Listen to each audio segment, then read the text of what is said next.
Hello friends, ये एक marathon video होने वाला है जिसमें गणित के कुछ महत्वपूर्ण बिंदुओं को लेकर के हर एक यूनिट के बारे में बात करेंगे। कौन सा यूनिट कितने नंबर का है उस बारे में बात करेंगे। किस यूनिट में आपको कौन कौन से टॉपिक्स जरूर से पढ़ने हैं, कौन से टॉपिक्स इंपॉर्टेंट हैं उनके बारे में बात करेंगे। कंप्लीट मैथमेटिक्स को हम एक ही वीडियो में डिस्कस करने वाले हैं, रिवीजन करने वाले हैं। तो जिनकी तैयारी अच्छी हो रखी है हमारी अलग अलग वीडियोज़ को देख करके, तो वो इस वीडियो को थोड़ा सा स्पीड बढ़ा करके देखें और जल्दी से अपना रिवीजन कर लें। और जिनकी तैयारी अभी थोड़ी कमजोर है मैथमेटिक्स को लेकर के, अभी उनको डर है, बुक या सीरीज जिनके पास नहीं है, तो वो इस वीडियो को ध्यान से देखें और एक एक बिंदु को समझते हुए चलें। और फिर टाइम बचता है तो आप रिवीजन के लिए एक दो बार बाद में और देख लेना, बट पहली बार देखते समय एक एक बिंदु को समझते हुए चलिएगा। सबसे पहले हम बात करते हैं यूनिट 1 को लेकर के। यूनिट 1 का नाम है गणित की प्रकृति और गणित का सीखना सिखाना के बारे में बात करेंगे। यूनिट आपका 8 नंबर का है। कुछ महत्वपूर्ण प्रश्न यहाँ पर रहते हैं जिनमें छोटे प्रश्न बनने के ज़्यादा चांसेस रहते हैं और बड़ा प्रश्न भी यहाँ से एक आधा आ सकता है, तो उसको लेकर के हम बात करेंगे। पहला इंपॉर्टेंट क्वेश्चन, 1 नंबर का क्वेश्चन दोस्तों आपके पूछा जा सकता है कि कथन क्या है। तो कथन वह वाक्य है जो न तो आदेश सूचक वाक्य होता है और न ही विस्मयादि बोधक यानी कि सरल एक शब्द, सरल एक वाक्य होता है। निसंदेह यह कथन एक प्रश्न भी नहीं है। उदाहरण के लिए अगर आपको देखिए, यहाँ पर देखिए आपकी आंखों का रंग क्या है, यह एक प्रश्न है न कि कथन है। कृपया जाइए और मेरे लिए चाय लाइए, तो यह एक आदेश है न कि कथन है। कितना सुंदर सौंदर्य है, यह एक विस्मयादिबोधक टिप्पणी है न कि कथन है। तो आपकी आंखों का रंग भूरा है, आपकी आंखों का रंग भूरा है, यह एक कथन है।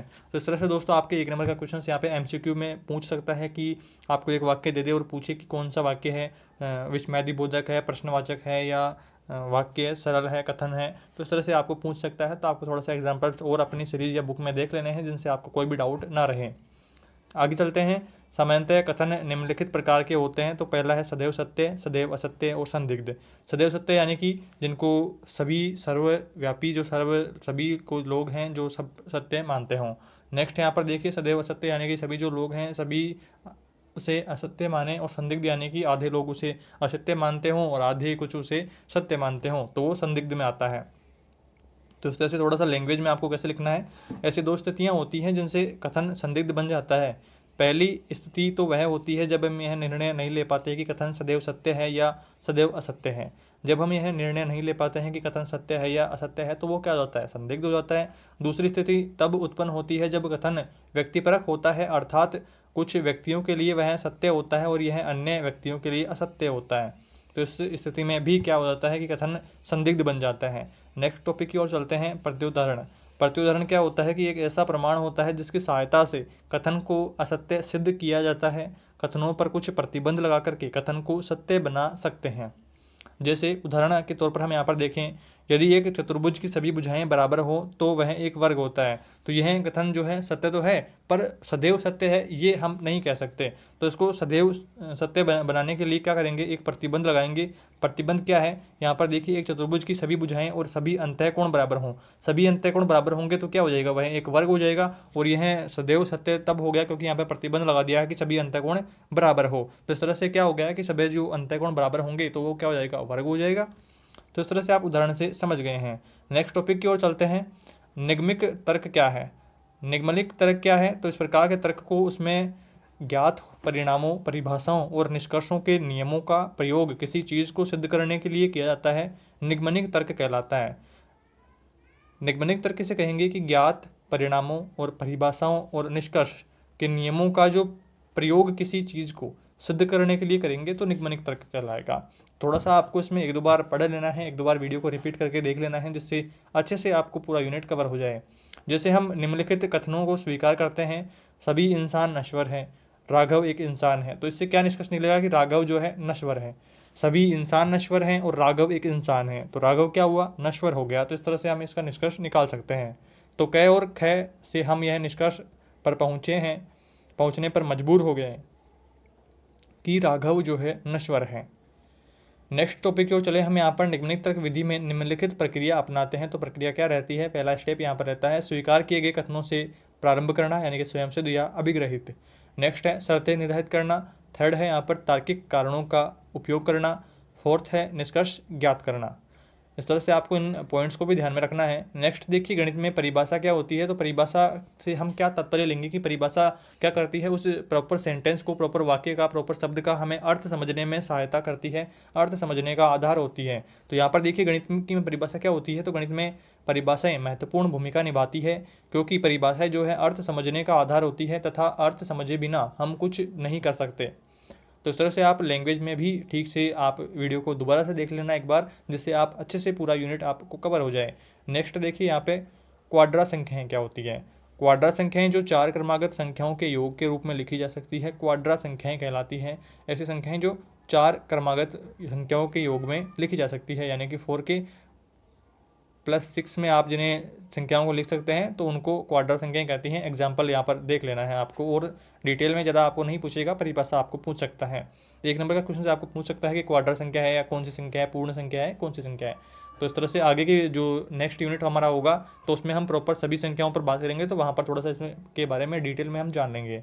नेक्स्ट देखिए यहाँ पर नेक्स्ट टॉपिक आ गया है हमारे पास, स्वयं सिद्ध तथ्य या सत्य क्या होगा। तो स्वयं सिद्ध का अर्थ यहाँ पर देखिए नाम से स्पष्ट हो रहा है, स्वयं सिद्ध यानी कि पहले से सिद्ध किया हुआ है, हमें अब सिद्ध नहीं करना है। वह सरल और स्पष्ट सिद्धांत जिसकी सत्यता सिद्ध करने की आवश्यकता नहीं होती है। वह सरल और स्पष्ट सिद्धांत जो पहले से सिद्ध किया हुआ है उसकी सत्यता सिद्ध करने की आवश्यकता नहीं होती है, जिनको हम बिना सिद्ध किए ही सत्य मान लेते हैं, स्वयं सिद्ध कहलाते हैं। आगे देखिए प्रसिद्ध गणितज्ञ पियानो ने देखिए यहाँ पे 1858 और 1932, डेट भी आपको याद रखनी है, पूछ सकता है 1 नंबर का क्वेश्चन।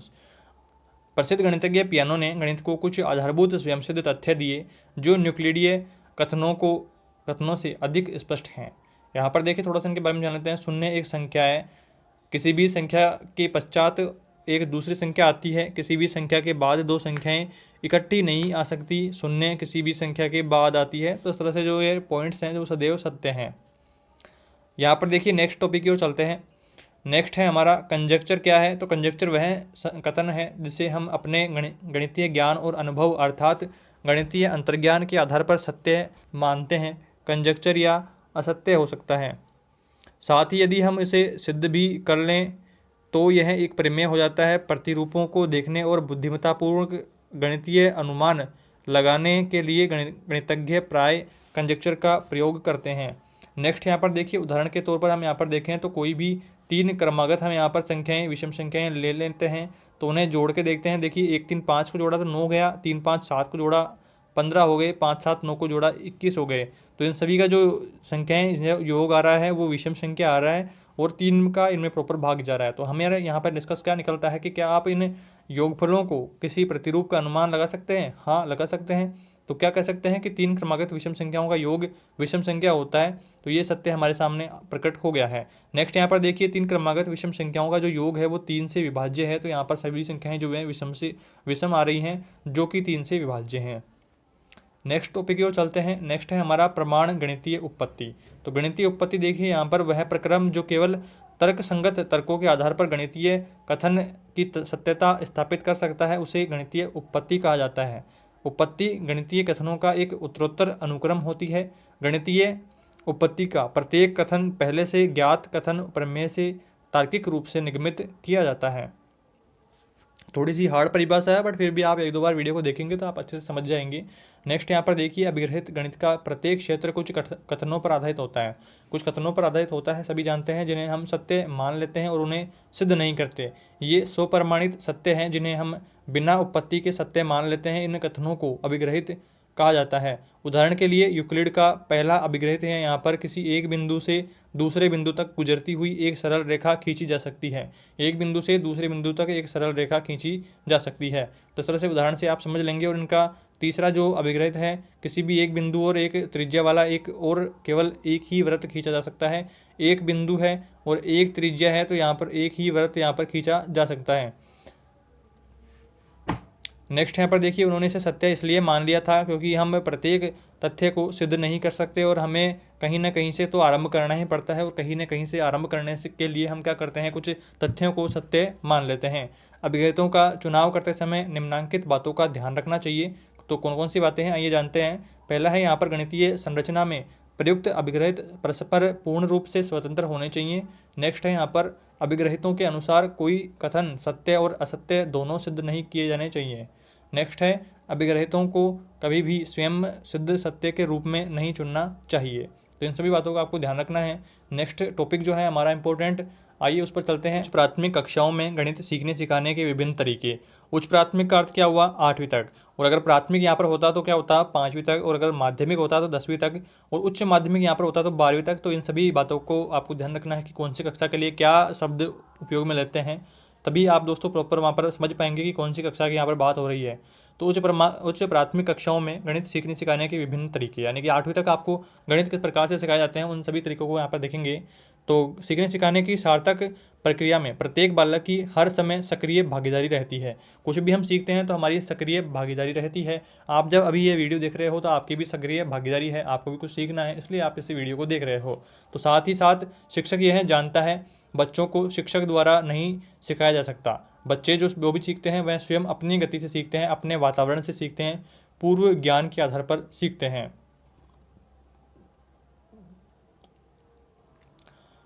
गणित मात्र उनमें मददगार होता है या प्रोत्साहक होता है। सीखने के उपयुक्त नज़रिए को रचनावादियों ने रचनावादी नज़रिए का नाम दिया। सामान्यतः गणित की कक्षा में बच्चों से उम्मीद की जाती है कि वे बुनियादी संक्रियाओं को लागू करना सीखेंगे ताकि वे गणना को सही तथा जल्दी सीख सकेंगे।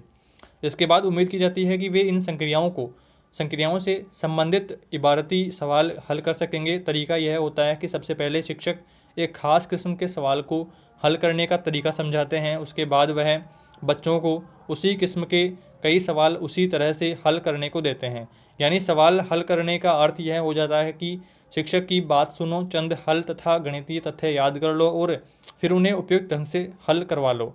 इस पूरी प्रक्रिया में गणितीय सोच का विकास नहीं होता है।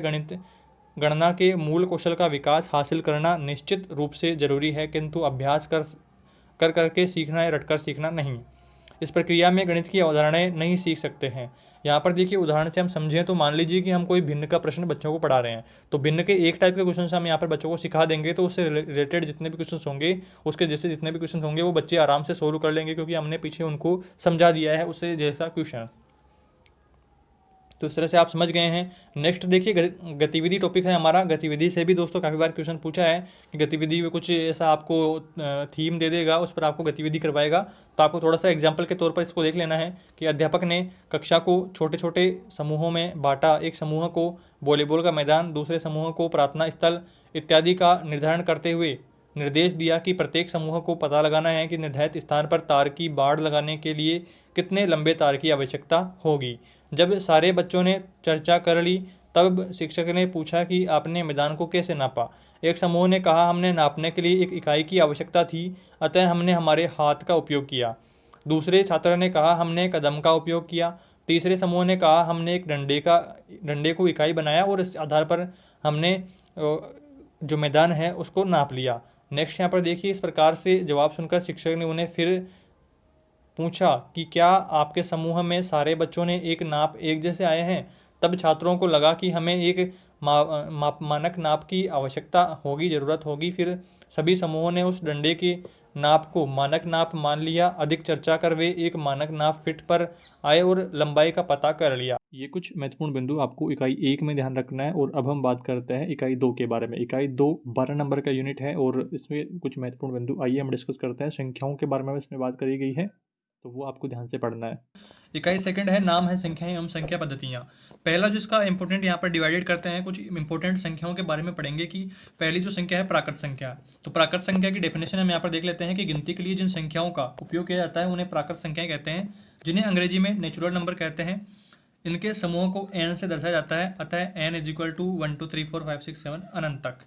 तो इस तरह से आपको इनके एग्जाम्पल भी देख लेने हैं कि कौन सी संख्याओं को प्राकृत संख्या कहते हैं, डेफिनेशन क्या है। यहाँ से दोस्तों प्रश्न ज़्यादा बनते हैं डेफिनेशन से, और संख्या पूछ सकता है, आपको ऑप्शन दे देगा 4 ऑप्शन की प्राकृत संख्या कौन सी है।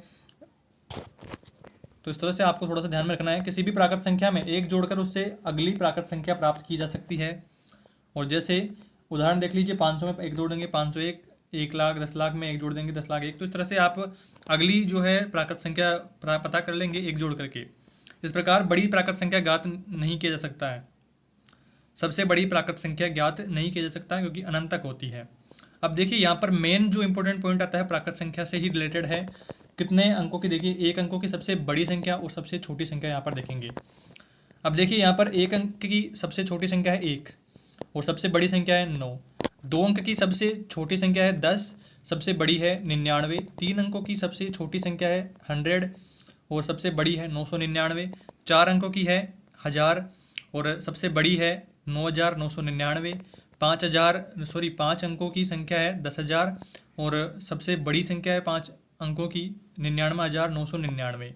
इसी तरह से 6 अंकों की तो 1,00,000 और यहाँ पर देखिए इस तरह से सबसे बड़ी है 9,99,999 और आगे है 7 अंकों की तो 10 लाख और सबसे बड़ी है 99,99,999। तो इस तरह से दोस्तों इन संख्याओं को भी आपको ध्यान में रखना है, ऑप्शन देके पूछ सकता है। जब सिमिलर ऑप्शन होते हैं तो वहाँ पर क्वेश्चन में हमें ध्यान नहीं पड़ता है कि कौन सा ऑप्शन सही है, तो थोड़ा सा आपको ध्यान से इनको देख लेना है। नेक्स्ट संख्या की यहाँ पर बात करें तो नेक्स्ट संख्या है पूर्ण संख्या। पूर्ण संख्या क्या होती है कि 0 से अनंत तक की सभी धनात्मक प्राकृत संख्याओं को पूर्ण संख्या कहते हैं।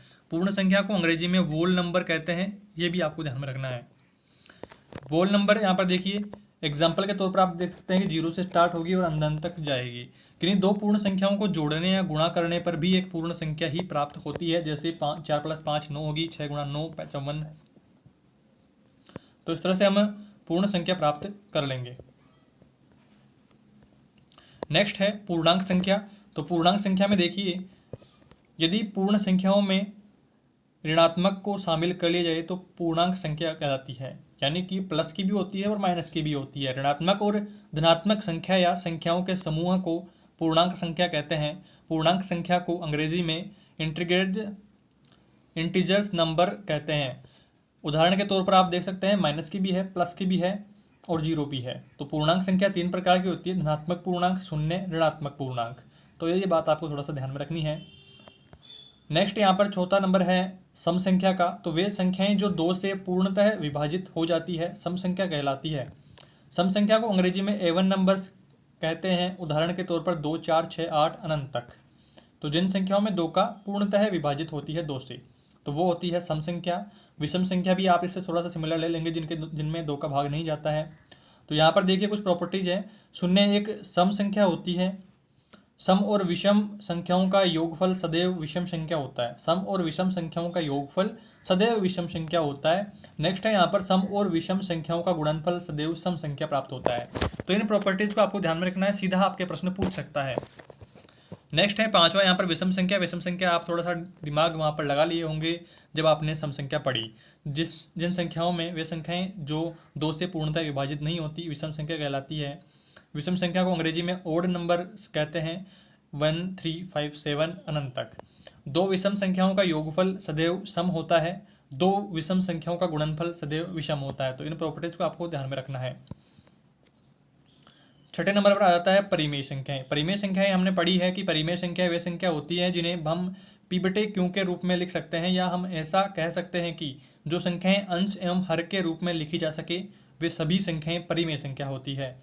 यहाँ अंश व हर दोनों संख्याएं पूर्णांक होती हैं एवं परिमेय संख्या का हर शून्य के बराबर नहीं हो सकता।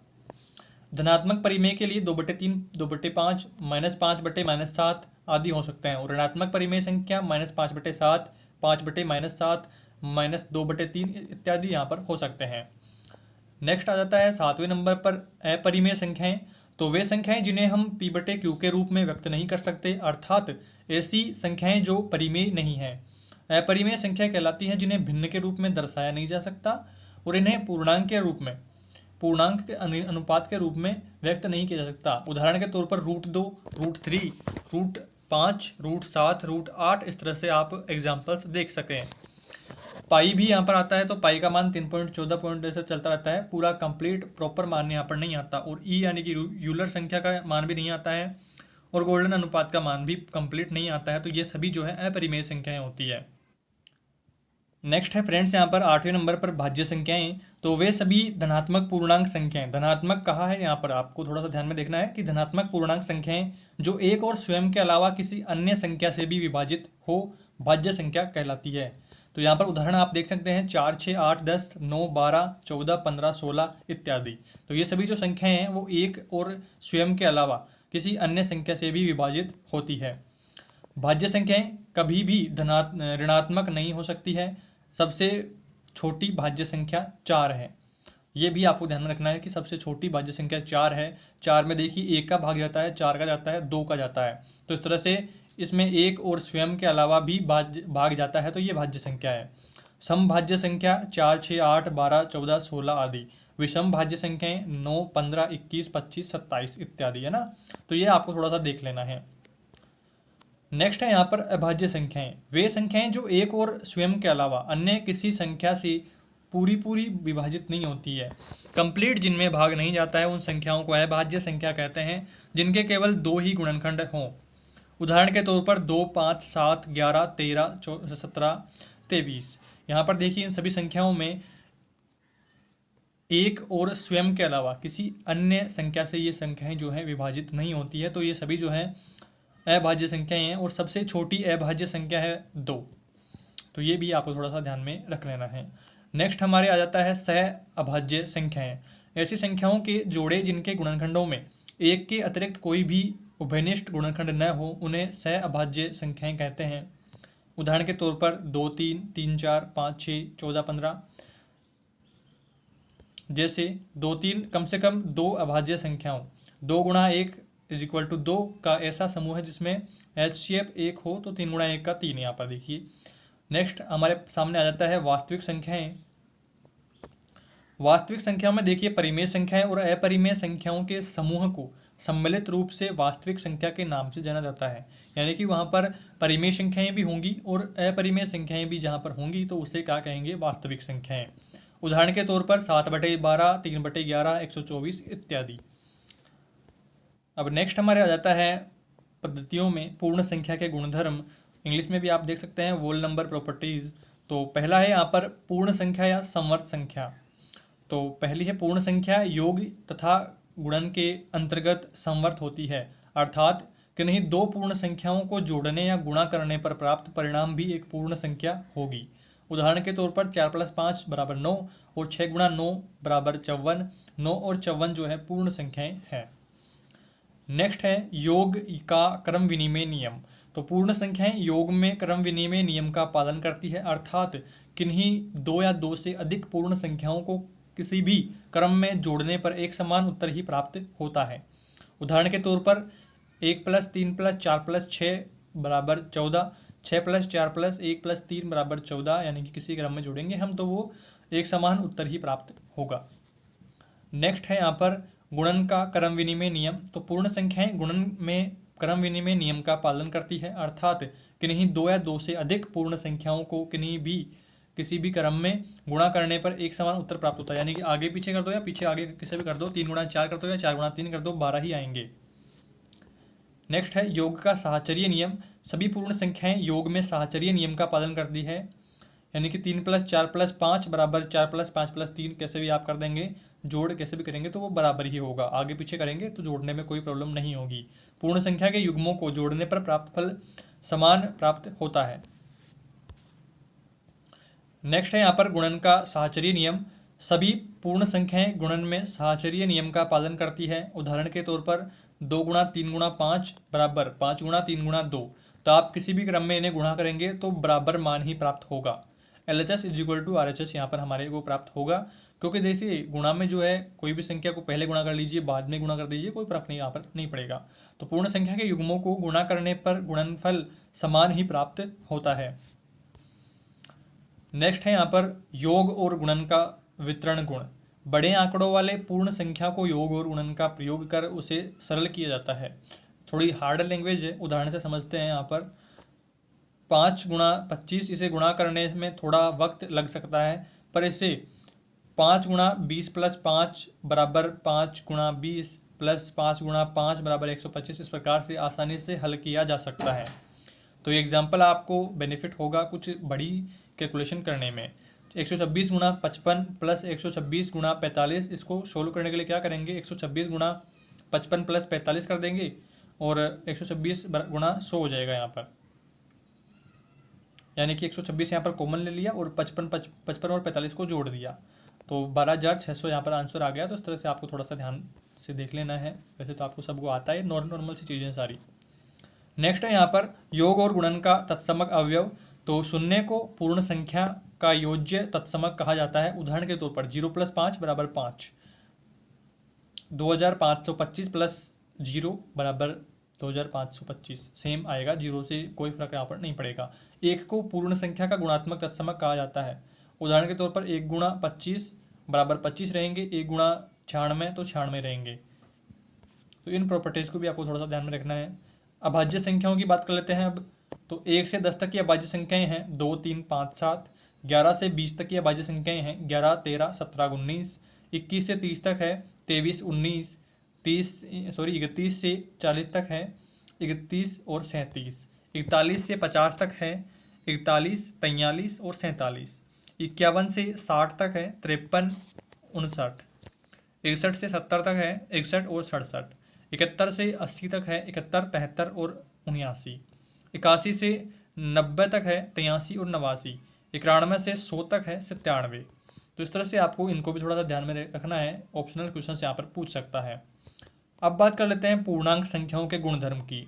तो पूर्णांक संख्याओं के गुणधर्म में यहाँ पर देखिए पूर्णांक संख्याओं के योग और व्यकलन के अंतर्गत संवर्त गुण। तो पहला है यहाँ पर योग के अंतर्गत संवर्त गुण है। जब 2 या 2 से अधिक पूर्णांक संख्याओं को जोड़ा जाता है तो हमें एक पूर्णांक संख्या प्राप्त होती है। उदाहरण के तौर पर -3 + -2 करेंगे तो -5 पूर्णांक प्राप्त होगी। 2 + -5 करेंगे तो -3 प्राप्त होगा, जो कि पूर्णांक है। तो ये आपको ध्यान में रखना है। यानी कि 2 या 2 से अधिक पूर्णांक संख्याओं को जोड़ा जाए तो हमें एक पूर्णांक संख्या प्राप्त होगी, क्योंकि हमने पहले पढ़ा अभी कि पूर्णांक संख्याएं प्लस और माइनस दोनों संख्याएं होती है और जीरो भी इनमें सम्मिलित होता है। नेक्स्ट है यहाँ पर सेकंड है व्यकलन के अंतर्गत संवर्त गुण। तो जब 2 या 2 से अधिक पूर्णांक संख्याओं को घटाया जाता है तो भी हमें पूर्णांक संख्या प्राप्त होती है। उदाहरण के तौर पर -2 - -5 = 3 यहाँ पर होगा तो पूर्णांक है, और 2 - -2 होगा तो भी 4 यहाँ पर होगा, जो कि पूर्णांक है। तो ये सरल सी बातें हैं जो कि आपको ध्यान में रखना है। नेक्स्ट है पूर्णांकों के योग के अंतर्गत क्रम विनिमय गुण। तो 2 या 2 से अधिक पूर्णांक संख्याओं को किसी भी क्रम में जोड़ने पर एक समान उत्तर प्राप्त होता है। उदाहरण देखते हैं, a + b बराबर होगा b + a के, यानी कि -3 + -2 करेंगे या फिर -2 + -3 करेंगे, बराबर ही हमारे सामने आने वाला है। नेक्स्ट यहाँ पर नोट आप देख सकते हैं, क्रम विनिमय का गुण व्यकलन के अंतर्गत नहीं आता है। जैसे -5 -3 नॉट इक्वल टू -3 -5। यानी कि देखिए थोड़ा सा सोल्व करके देखें, LHS क्या होगा, -5 -3 होगा तो माइनस प्लस हो जाएगा, और यहाँ पर देखिए प्लस हो गया और -2 यहाँ पर आंसर हमारे पास आ गया। और -3 -5 करेंगे तो यहाँ पर ये प्लस हो जाएगा, माइनस प्लस, और -3 + 5 यहाँ पर 2 हो जाएगा। तो यहाँ पर देखिए LHS not is equal to RHS आ रहा है, तो ये आपको ध्यान में रखना है। नेक्स्ट हम बात करते हैं साहचर्य गुण की। तो साहचर्य गुण का उदाहरण से आप समझ सकते हैं कि a + b + c, और a + b का कोष्टक में यहाँ पर b + c कर देते हैं, तो यहाँ पर हमारे सामने LHS = RHS आने वाला है। किसी को भी जोड़ने में किधर का किधर जोड़ देंगे, कोई फर्क यहाँ पर नहीं पड़ेगा, सेम LHS = RHS यहाँ पर होने वाला है। 3 संख्याओं में चाहे 2 को पहले जोड़ दो या 2 को बाद में जोड़ो, कोई फर्क यहाँ पर नहीं पड़ेगा। पूर्ण संख्याएं योग में साहचर्य गुण का पालन करती है। योज्य तत्समक, शून्य के साथ किसी भी पूर्णांक को जोड़ने पर हमें वही पूर्णांक प्राप्त होता है। जैसे -4 में शून्य जोड़ देंगे तो -4 ही रहेगा, अतः शून्य जो है योज्य तत्समक है। शून्य क्या है, योज्य तत्समक है, ये आपको ध्यान में रखना है। सरल पॉइंट्स हैं बट काफ़ी इंपॉर्टेंट है एग्जाम की दृष्टि से, रीट की दृष्टि से। रीट में भी दोस्तों सभी संख्याएं आपके टॉपिक है अलग से, तो आपको थोड़ा सा अच्छे से इनमें पढ़ना है। अलग वीडियो में भी दोस्तों रीट के लिए भी हम यहाँ पर बात करेंगे। पहले हमारी जो एग्ज़ाम है उसको थोड़ा सा हम ध्यान में रखते हुए पढ़ रहे हैं। यहाँ पर अलग शॉर्ट में वहाँ पर संख्याओं के वीडियो भी हमारे चैनल पर अपलोड होगा, जिसमें सिर्फ हम रीट की बात करेंगे कि रीट में किस प्रकार से प्रश्न संख्याओं के पूछे जाते हैं। नेक्स्ट है यहाँ पर 5वें नंबर पर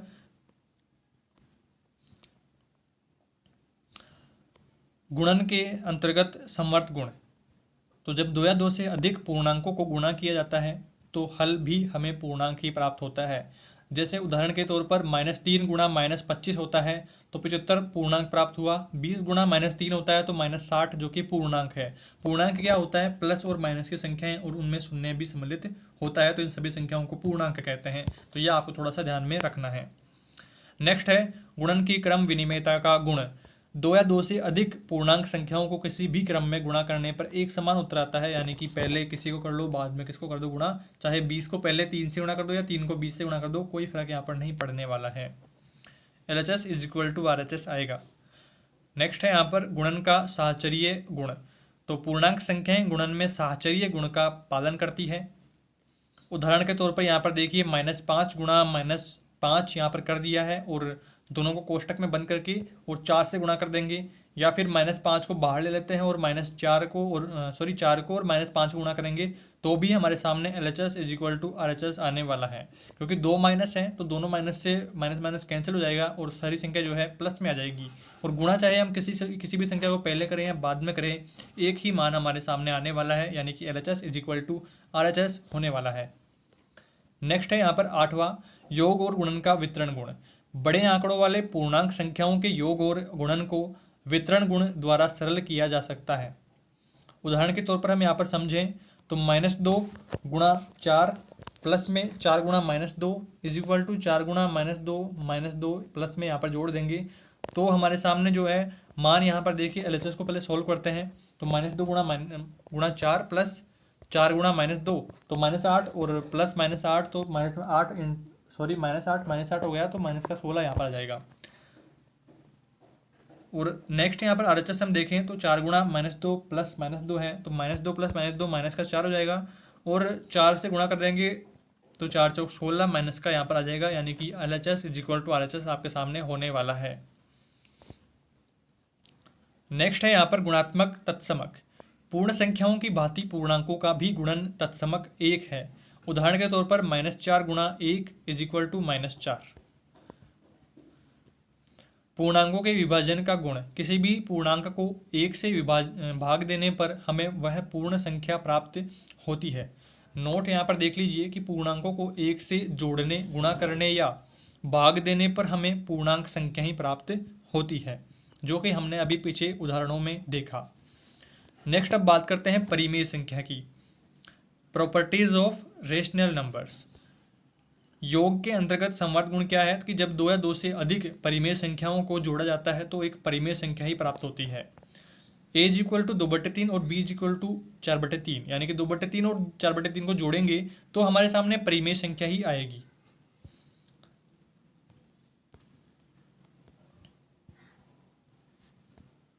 नेक्स्ट है यहाँ पर व्यकलन के अंतर्गत संवर्त गुण। जब 2 या 2 से अधिक परिमेय संख्याओं को घटाया जाता है तो परिमेय संख्या ही प्राप्त होती है। ये बात भी आपको थोड़ा सा ध्यान में रखनी है। उदाहरण आप यहाँ पर देख सकते हैं, वीडियो को पॉज करके आप आराम से देख लें। नेक्स्ट है थर्ड, गुणन के अंतर्गत संवर्त गुण। तो जब 2 या 2 से अधिक परिमेय संख्याओं को गुणा किया जाता है तो परिमेय संख्या ही प्राप्त होती है। उदाहरण के तौर पर A इज इक्वल टू -5/7 है और B इज इक्वल टू -2/3 है, सही है। और A गुणा B करेंगे तो हमारे सामने परिमेय संख्या ही यहाँ पर आने वाली है, 10/21 जो आई वो परिमेय संख्या है। चौथा है यहाँ पर योग के अंतर्गत क्रम विनिमय गुण। तो दो परिमेय संख्याओं को किसी भी क्रम में जोड़ने पर एक समान उत्तर प्राप्त होता है। उदाहरण के तौर पर A + B बराबर B + A, तो A बराबर क्या होगा 4/3 है और B बराबर -8/3 है, तो जोड़ेंगे A + B कर दें या फिर B + A कर दें, एक ही मान हमारे सामने आने वाला है, यानी कि LHS is equal to RHS होने वाला है। उदाहरण आप वीडियो को पॉज करके आराम से समझ सकते हैं।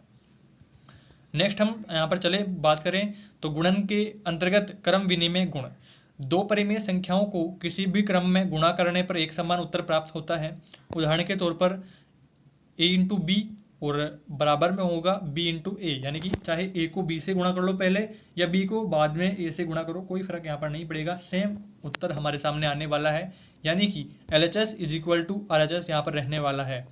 उदाहरण आप यहाँ पर वीडियो को पॉज करके समझ सकते हैं कि यहाँ पर A बराबर -5/9 लिया गया है और B बराबर -3/5 लिया गया है। इन दोनों को गुणा करेंगे तो प्लस की संख्या हमारे सामने आने वाली है, क्योंकि माइनस इंटू माइनस जो होता है प्लस होता है।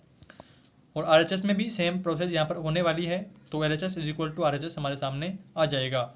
नेक्स्ट है यहाँ पर योग के अंतर्गत साहचर्यता का गुण। तो उदाहरण के तौर पर A + B + C बराबर A को बाहर रख दीजिए और B + C को पहले जोड़ दीजिए, तो कोई फर्क यहाँ पर हमारे पास नहीं पड़ेगा, यानी कि LHS is equal to RHS आने वाला है। नेक्स्ट टाइम यहाँ पर बात करें गुणन के अंतर्गत साहचर्यता का गुण। उदाहरण के तौर पर ए गुणा बी गुणा सी करें या फिर ए को बाहर रख के बी गुणा सी करें तो भी दोस्तों हमारे सामने LHS बराबर RHS ही आने वाला है। इन बातों का आपको थोड़ा सा विशेष ध्यान में रखना है। अब बात करते हैं नेक्स्ट पॉइंट हमारा एल्गोरिदम। एल्गोरिदम क्या होता है कि किसी समस्या को चरणबद्ध तरीके से हल करने को ही एल्गोरिदम कहते हैं। एक विशिष्ट समस्या को हल करने के कई एल्गोरिदम हो सकते हैं। उदाहरण के लिए जोड़ करते समय संख्याओं के लिए रेखाएं खींचने और फिर उन सभी को गिनने की तकनीक जो कुछ बच्चे आज भी छोटी कक्षाओं में इस्तेमाल करते हैं वो भी एक एल्गोरिदम है। यहाँ पर देखिए हम उदाहरण के तौर पर समझें तो मान लीजिए 5 और 4 को आपको जोड़ना है तो छोटे बच्चे क्या करते हैं 1 2 3 4 5 इस तरह से लाइन खींच लेंगे 5 और नीचे 4 है तो 4 लाइन खींच देंगे। सही है। और अब इन सभी को जोड़ करके 9 यहाँ पर लिख देंगे, यहाँ पर जोड़ देंगे 9। तो ये बच्चे क्या करते हैं छोटे बच्चों में ये ज़्यादा मेथड रहता है, ज़्यादा पॉपुलर मेथड है, सभी बच्चे ज़्यादातर इसी तरह से जोड़ते हैं। नेक्स्ट हम यहाँ पर बात करें आगे तो ऋणात्मक संख्याएं। कुछ परिस्थितियों में हमें शून्य से और बाईं ओर जाना होता है। कुछ उदाहरणों में हमें शून्य से भी छोटी संख्या की आवश्यकता होती है। इन संख्याओं को हम -1 -2 -3 -5 -20 तो इस तरह से लिखते हैं। ये संख्याएं ऋणात्मक संख्याएं कहलाती है। अनंत की अवधारणा तो शाब्दिक अर्थ में देखा जाए तो अनंत का अर्थ होता है जिसका कोई अर्थ न हो। इसका प्रतीक चिन्ह अनंत है। अनंत शब्द का अंग्रेजी पर्याय जो है इन्फिनिटी है। लैटिन भाषा में इन अन और फिनिश अंत की संधि है। ये आपको थोड़ा सा ध्यान में रखना है, 1-2 नंबर के क्वेश्चन यहाँ पर पूछ सकता है। अब बात करते हैं वर्गमूल की। तो वर्गमूल देखिए यहाँ पर वर्गमूल आप सभी को करना आता है बट फिर भी दोस्तों आपको थोड़ा सा ध्यान से देख लेना है। क्या पता एग्जाम में थोड़ा सा हार्ड क्वेश्चन पूछ ले तो आप कन्फ्यूजन में चले जाएं। सही है, कन्फ्यूज आपको बिल्कुल नहीं होना है, आराम से पेपर सोल्व करना है। किसी संख्या को उसी संख्या से गुणा करने पर एक गुणनफल प्राप्त होता है, वह गुणनफल संख्या का वर्ग या स्वयं संख्या गुणनफल का वर्गमूल कहलाता है। वर्गमूल का जो चिन्ह है वो अंडर रूट है। जैसे 3 × 3 = 9 हो गया, अतः 3 का जो वर्ग है वो 9 है तथा 9 का वर्गमूल 3 है। सही है, इनमें भी आपको कन्फ्यूज नहीं होना है। 3 का जो वर्ग है वो 9 है जबकि 9 का वर्गमूल यहाँ पर क्या है 3 है, यानी कि रूट में आ गया है 9। सही है। वर्गमूल निकालने की 2 विधियाँ हैं, गुणनखंड द्वारा और भाग विधि द्वारा, जो कि आपको सीखने को मिली होगी या तो आपने आती होगी। अगर नहीं आती है तो आप इनका प्रॉपर वीडियो सर्च कर सकते हैं, यूट्यूब पर मिल जाएगा, तो आपसे आप देख लें। अगर फिर भी आपको नहीं मिल रहा है या नहीं आ रहा है तो हमारे चैनल पर भी अपलोड कर देंगे, कमेंट में आप ज़रूर बताएं।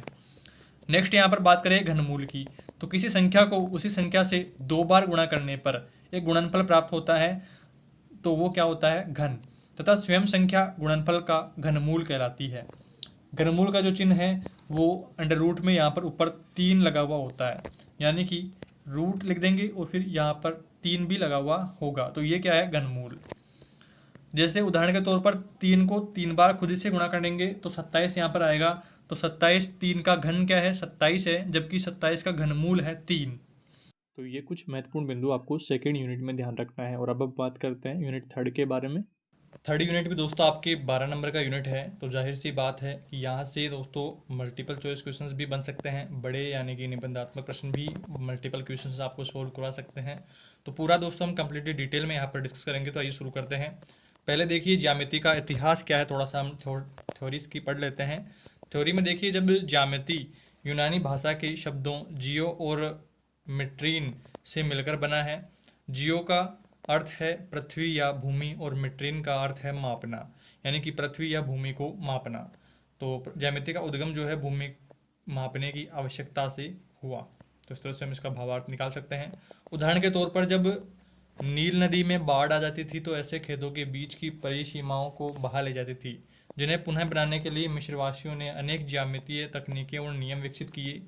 भारतीय उपमहाद्वीप में हड़प्पा और मोहनजोदड़ो इत्यादि की खुदाइयों से यह पता लगता है कि सिंधु घाटी की सभ्यता लगभग 3000 ईसा पूर्व ने ज्यामिति का प्रचुर मात्रा में उपयोग किया। उदाहरणार्थ सड़कें परस्पर समानांतर थी, घरों में विभिन्न प्रकार के कमरे थे। एक यूनानी गणितज्ञ थेल्स को श्रेय जाता है कि उन्होंने सबसे पहली ज्ञात उपपत्ति प्रदान की। इस उपपत्ति का कथन था कि वृत्त का जो व्यास है वृत्त के समद्विभाजित करता है, वृत्त का जो व्यास है वो वृत्त को समद्विभाजित करता है। उदाहरण के तौर पर ये मान लीजिए वृत्त है और इसका ये व्यास है, तो इसको वृत्त को दो भागों में बांटता है, बराबर दो भागों में। थेल्स का एक सबसे प्रसिद्ध शिष्य था पाइथागोरस 572 ईसा पूर्व। इसी समय मिस्र के एक गणित के शिक्षक यूक्लिड ने उस समय तक ज्ञात गणित के सभी ज्ञान को एकत्रित किया और एलिमेंट्स नामक अपने प्रसिद्ध ग्रंथ के रूप में इसे व्यवस्थित किया। एलिमेंट्स को उन्होंने 13 अध्यायों में विभाजित किया था। तो इस तरह से छोटी छोटी जो बातें हैं मल्टीपल चॉइस क्वेश्चंस आपको पूछे जा सकते हैं। नेक्स्ट हम यहाँ पर बात करें तो वन हिले द्वारा प्रस्तुत ज्यामितीय चिंतन के स्तर कौन कौन से थे। तो यहाँ पर देखिए पियरे एवं डीना वैन हिले ने बच्चों के मानसिक ढांचों का अवलोकन कर 1957 में एक सिद्धांत निकाला। वैन हिले के प्रतिरूप में समझ के 5 स्तर सम्मिलित हैं। चिंतन की विशेषताओं का वर्णन करते हुए स्तरों को दृश्यांकन, विश्लेषण, अनौपचारिक कटौती, औपचारिक कटौती तथा कठोरता नाम दिया गया है। अब देखते हैं प्रतिरूप यानी कि मॉडल। वैन हिले का जो मॉडल है वो किस प्रकार से था। तो इसका 0 स्तर देखते हैं, आधारभूत स्तर या दृश्यांकन। तो लेवल 0 में देखिए इस प्राथमिक स्तर पर स्थान के बारे में केवल विद्यार्थी केवल इतनी जानकारी रखते थे कि जो उनके चारों ओर विद्यमान होता है। ज्यामितीय संकल्पनाओं को पूर्ण संरचनाओं में देखा जाता है, न कि भागों के रूप में। उदाहरण के तौर पर आप यहाँ पर देख सकते हैं, इस स्तर पर विद्यार्थी यह पहचानने में सक्षम होगा कि ए में ये वर्ग है तथा बी में ये आयत है। यानी कि आयत और वर्ग की डिजाइन किस प्रकार से होती है, दोनों चारों भुजाएं बराबर होती है वो वर्ग होगा, दो आमने सामने की भुजाएं बराबर होंगी वो आयत होगा। तो इस तरह से विद्यार्थी को यह पहचानने में सहायता मिलती है, विद्यार्थी सक्षम होता है कि आकृति कौन सी है। नेक्स्ट स्तर की यहाँ पर स्तर 1 की यहाँ पर बात करें तो स्तर 1 है विश्लेषण।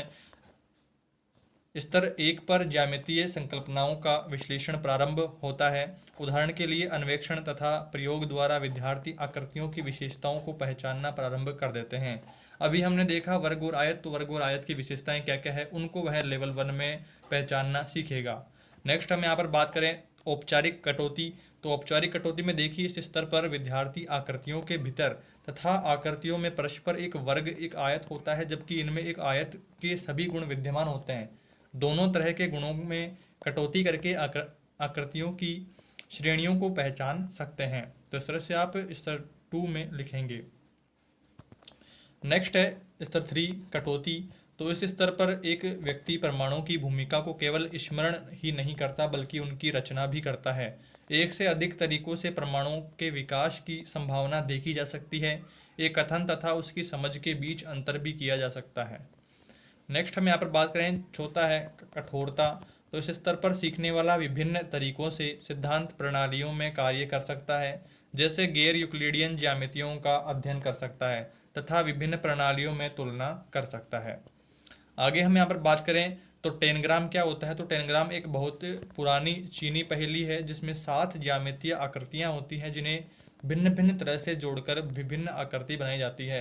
चित्र में आप यहाँ पर देख रहे हैं या फिर आप सिंपली गूगल पर सर्च करके टेनग्राम के बारे में और अधिक जानकारी ले सकते हैं। एग्जाम के लिए इंपॉर्टेंट है, छोटा क्वेश्चन आपके बन सकता है। टेनग्राम बनाने का तरीका क्या है। तो नीचे दिए गए चरणों का अनुसरण कीजिए। याद रखिए कि प्रत्येक मोड़ के पश्चात आपको आधा वर्ग या वर्ग का आधा करने वाली एक लाइन मिलेगी।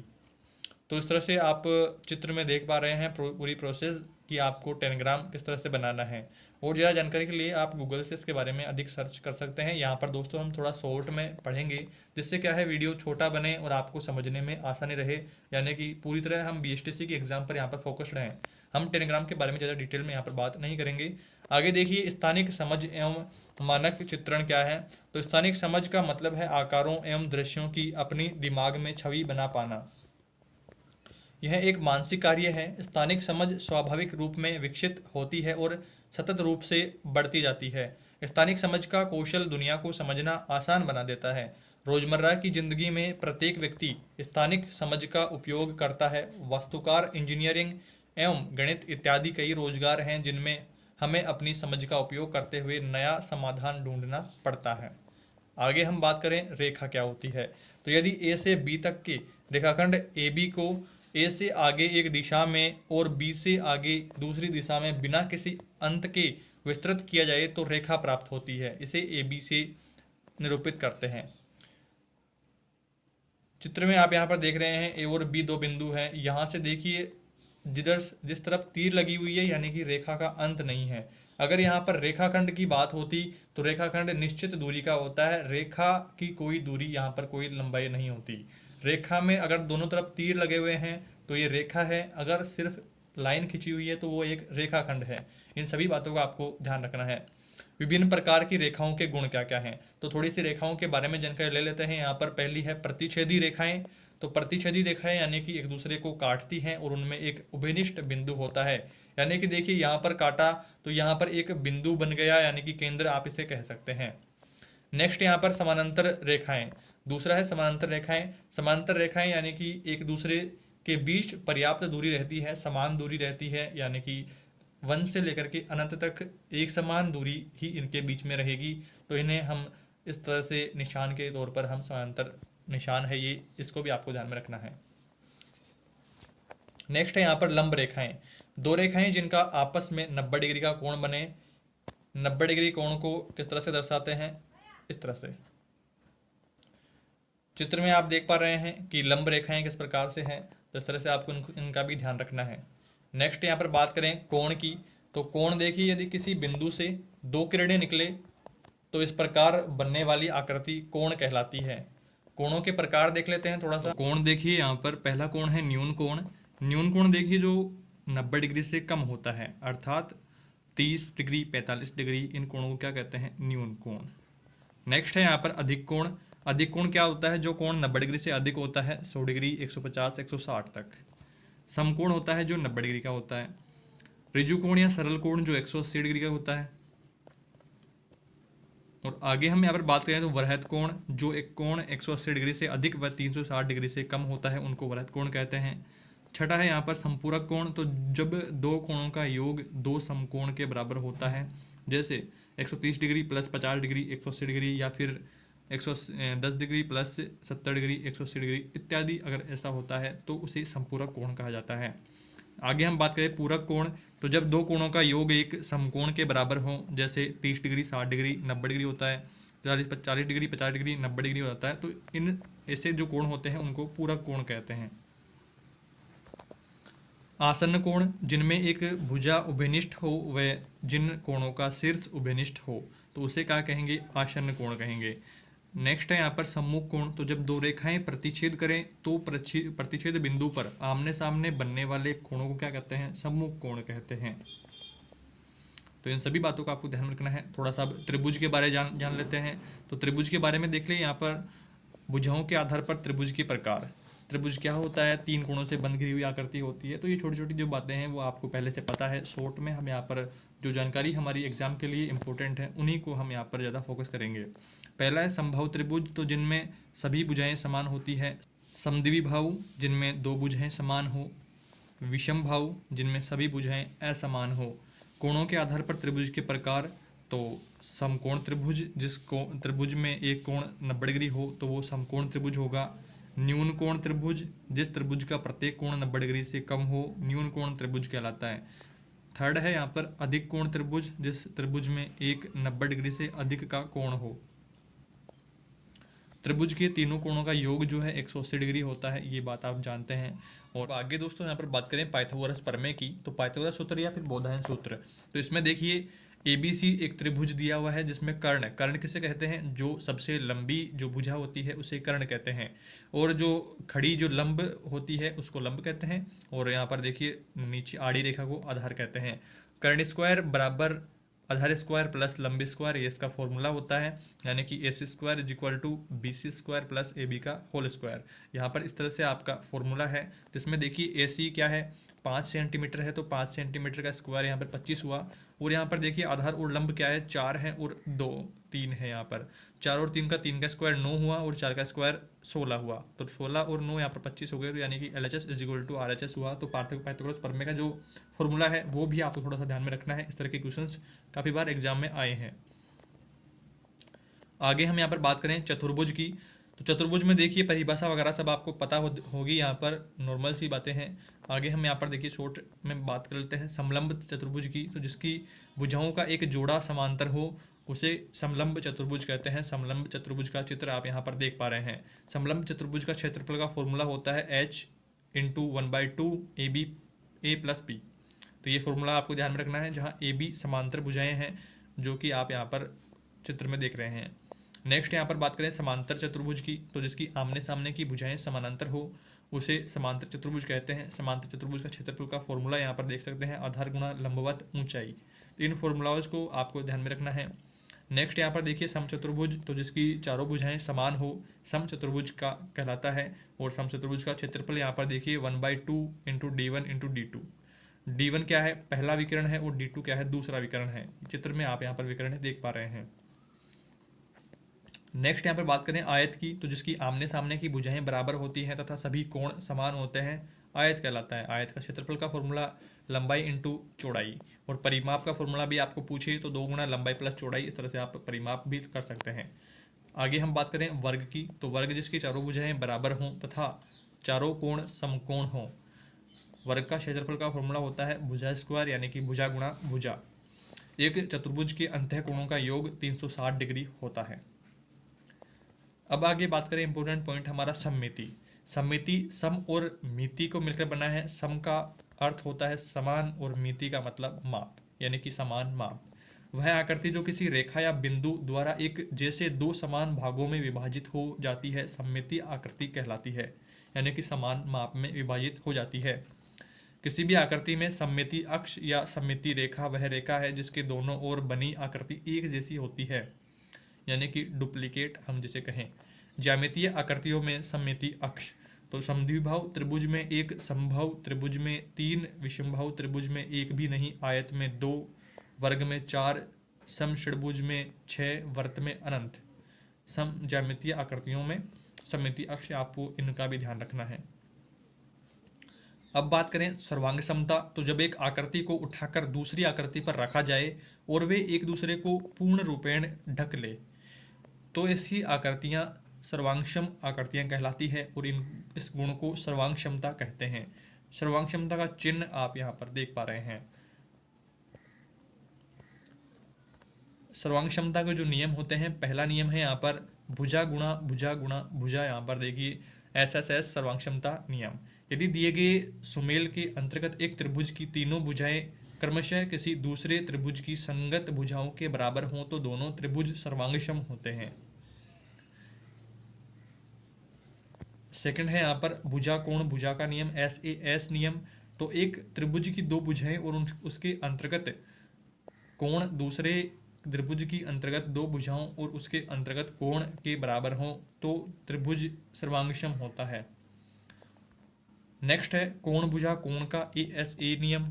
एक त्रिभुज के दो कोण और उसके अंतर्गत भुजा किसी दूसरे त्रिभुज के दो संगत कोणों और उसके अंतर्गत भुजा के बराबर हों तो वे त्रिभुज सर्वांगसम होते हैं। चौथा है यहाँ पर समकोण कर्ण भुजा RAS। यहाँ पर देखिए नियम, किसी समकोण त्रिभुज का कर्ण और एक भुजा क्रमशः किसी दूसरे समकोण त्रिभुज के कर्ण को एक भुजा के बराबर हों। तो इन सभी बातों का आपको दोस्तों ध्यान में रखना है। काफ़ी बार दोस्तों एग्जाम में क्वेश्चन आया है तो आपको थोड़ा सा डिफिकल्टीज यहाँ पर आएंगी इसको समझने में, बट एक दो बार क्वेश्चन आप इसके देख लेंगे तो आपको आसानी से समझ में आ जाएगा। नेक्स्ट यहाँ पर देखिए सर्वांग क्षमता के प्रमुख घटक व आकार व साइज है। यहाँ पर देखिए कुछ महत्वपूर्ण बिंदु यहाँ पर सूत्र आप यहाँ पर देख लेंगे। सूत्र के दोस्तों आपको प्रश्न खुद से ही सोल्व करने हैं या फिर आप YouTube पर सर्च कर सकते हैं या फिर किसी पुरानी बुक में भी आपको देख लेना है। घनाभ के बारे में आपको थोड़ी जानकारी ले लेनी है। घनाभ का संपूर्ण पृष्ठीय क्षेत्रफल यहाँ पर 2 का होल स्क्वायर में LB plus BH plus LH। लंबाई है, चौड़ाई है और ऊंचाई है, तो इन सभी का जोड़ आपको यहाँ पर देखना है। घनाभ का संपूर्ण पृष्ठीय क्षेत्रफल का फॉर्मूला घनाभ का आयतन का L गुणा B गुणा H, यानी कि लंबाई इंटू ऊंचाई इंटू चौड़ाई। नेक्स्ट है घनाभ का विकर्ण। तो घनाभ के विकर्ण का है L square plus B square plus H square का अंडर रूट। कमरे की चारों दीवारों का क्षेत्रफल अगर हमें पूछे तो फिर 2H होल में L प्लस B। H का मतलब हाइट ऊंचाई और L का मतलब लंबाई प्लस B का मतलब चौड़ाई।